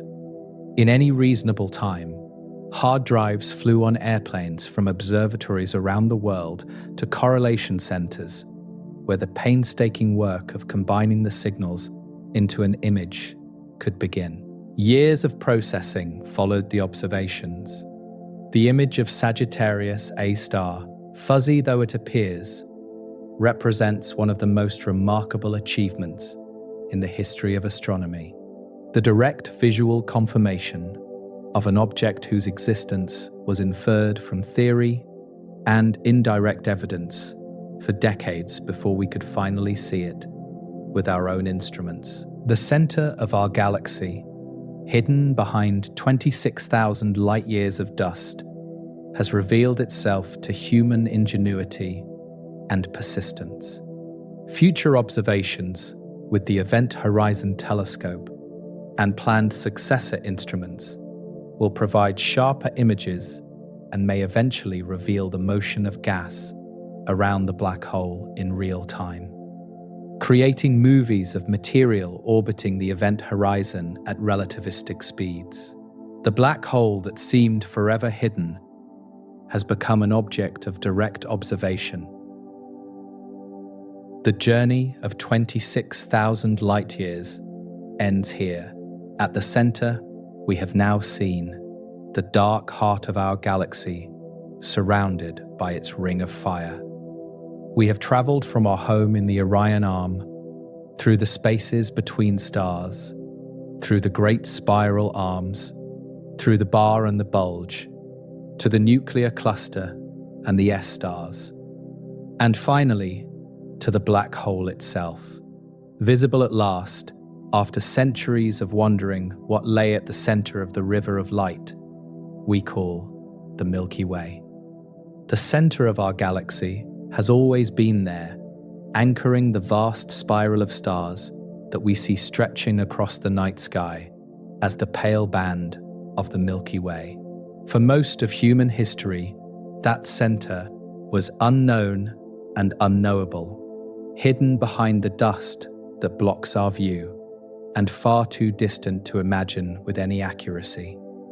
Generation after generation looked up at the Milky Way without any conception that they were seeing their own galaxy from the inside, without any knowledge that a supermassive black hole waited at the heart of that ribbon of light. We have now journeyed to that center, traveling 26,000 light-years across the galaxy, from our small home in the Orion Arm to the black hole that holds everything together. The journey passed through regions of increasing density and strangeness, from the familiar neighborhood of our sun through the great spiral arms and the inner bar to the crowded bulge and the nuclear star cluster, where millions of suns orbit in a space smaller than the distance to our nearest stellar neighbor. We have arrived. The center we have reached is not a single object, but a complex environment, a nested series of structures, each contained within the next like the layers of an onion surrounding the black hole at its core. The nuclear star cluster contains the S-stars, which orbit within the region dominated by the black hole's gravity, which sits at the very center of everything, surrounded by its thin veil of hot gas, revealed at last by the Event Horizon Telescope. Sagittarius A star has occupied this position for billions of years, probably since early in the galaxy's history, when the Milky Way was still assembling itself from smaller fragments of matter colliding and merging in the young universe. The black hole grew along with the galaxy, consuming gas and merging with smaller black holes as the spiral structure developed and the stellar populations that now surround the center gradually accumulated over cosmic time. The black hole we have reached is currently quiet, consuming little material and emitting correspondingly little radiation, compared to the active galactic nuclei in some other galaxies, where supermassive black holes devour gas at rates that produce brilliant light visible across the universe. Sagittarius A star sits patiently at the center, its hunger satisfied for now by the thin trickle of gas that spirals inward from the nuclear region over millions of years. But the center has not always been quiet, and evidence suggests that Sagittarius A star has experienced periods of much greater activity in the relatively recent cosmic past. The Fermi bubbles, enormous structures of hot gas extending above and below the galactic plane for tens of thousands of light years, may be the remnants of powerful jets emitted by the black hole during a feeding episode sometime in the last few million years. The center breathes. The X-ray echo observations suggest that the black hole was perhaps 1,000,000 times brighter just a few hundred years ago. The light from that brighter period still bouncing off gas clouds in the nuclear region as it travels outward through the galaxy. If this interpretation is correct, the center was shining much more brilliantly during the Renaissance than it does today, though no one on Earth could have known, since the visible light was still blocked by the same dust that obscures it now. The future holds changes for the galactic center as surely as the past did, though the timescales stretch far beyond human concerns into the realm of cosmic time, where millions of years pass like seasons. In roughly 4 billion years, the Andromeda galaxy will collide with the Milky Way, the two spiral galaxies merging over hundreds of millions of years into a single, larger galaxy, shaped by the encounter. When this merger occurs, the two central black holes will eventually encounter each other and spiral together through gravitational wave emission until they too merge into a single more massive black hole at the center of the combined galaxy.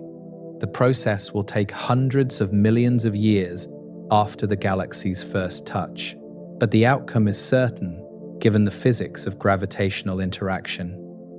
Two centers will become one. For now, our center remains as we have found it, the quiet black hole surrounded by its nuclear star cluster, embedded in the bulge, anchoring the bar and the spiral arms that extend outward to the region where our sun orbits at a sedate pace far from the crowded inner galaxy. The center is there whether we look at it or not, whether we understand it or not, whether we exist or not. The light that reaches us from the galactic center tonight left that region 26,000 years ago, when the last ice age still gripped Earth, and modern humans were only beginning to spread across the continents. That light has been traveling through the interstellar medium all this time, crossing the spaces between stars, passing through the spiral arms, finally arriving at our instruments tonight to tell us about conditions at the center as they existed in the distant past.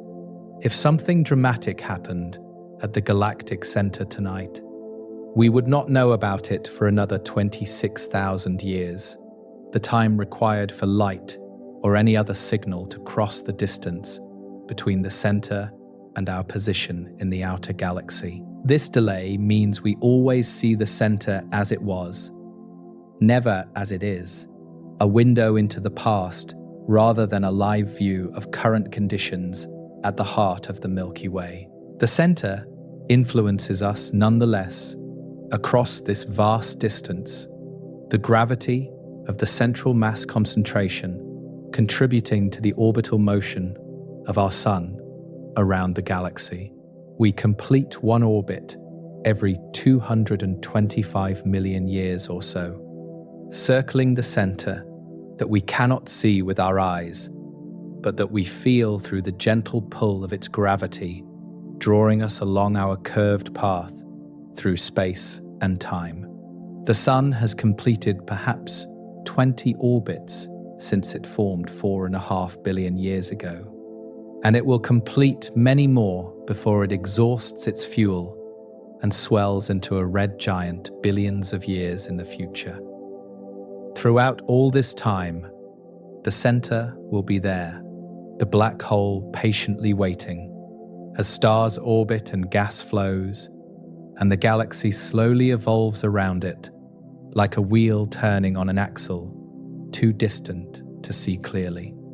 The journey we have taken tonight exists only in imagination and in the data collected by instruments that gather the radiation crossing the interstellar void. No spacecraft has traveled to the galactic center, and none ever will, given the distances involved and the energy required to cross them in any reasonable time. The center is forever out of reach for physical travel, but not for understanding. We understand the center now in ways that seemed impossible just decades ago, when the very existence of supermassive black holes was theoretical, and the galactic center was a mysterious radio source rather than an imaged object with a measured mass and size. The progress from darkness to knowledge has been remarkable. The image of Sagittarius A star, the fuzzy ring of light with darkness at its center, represents the culmination of this understanding, the visual confirmation of what mathematics and observation had already revealed.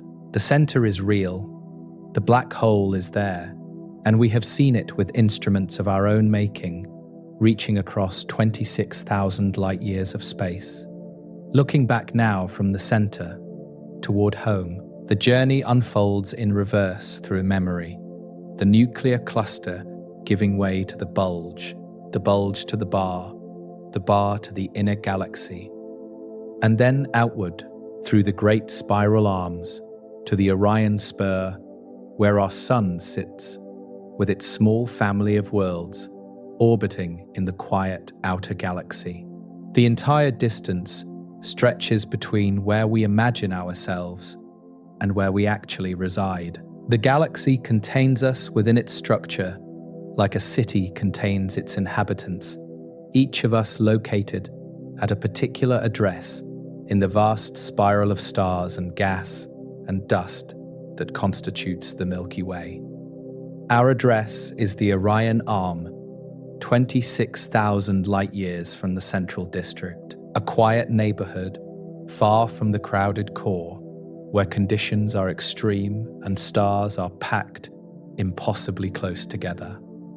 From that quiet neighborhood, we have looked inward and traced the path to the center, learning about each region as we imagined our passage through it. The galaxy has revealed itself through this journey, not as an abstraction or a diagram, but as a place, a series of environments connected by the immense distances that separate them, while binding them together gravitationally into a single rotating structure. The center will continue after this journey ends, after these words fade, after the listener drifts into whatever comes next, whether sleep or waking. Sagittarius A star will still be there tomorrow, and next year, and in 1,000,000 years, spinning slowly at the heart of the galaxy, anchoring the stars in their orbits, waiting with infinite patience at the destination we have finally reached after 26,000 light years of travel through the night. The Milky Way stretches overhead on clear, dark nights, visible as the river of light that humans have watched since before history began. And now we know what lies at the heart of that river. The center has been revealed. The journey is complete. The galaxy holds us gently within its spiral arms, as it has always held us, and the center continues its ancient watch in the darkness, patient beyond human comprehension, present beyond human observation, the heart of our home in the universe. Good night from the drowsy astronaut, and I hope to see you again tomorrow.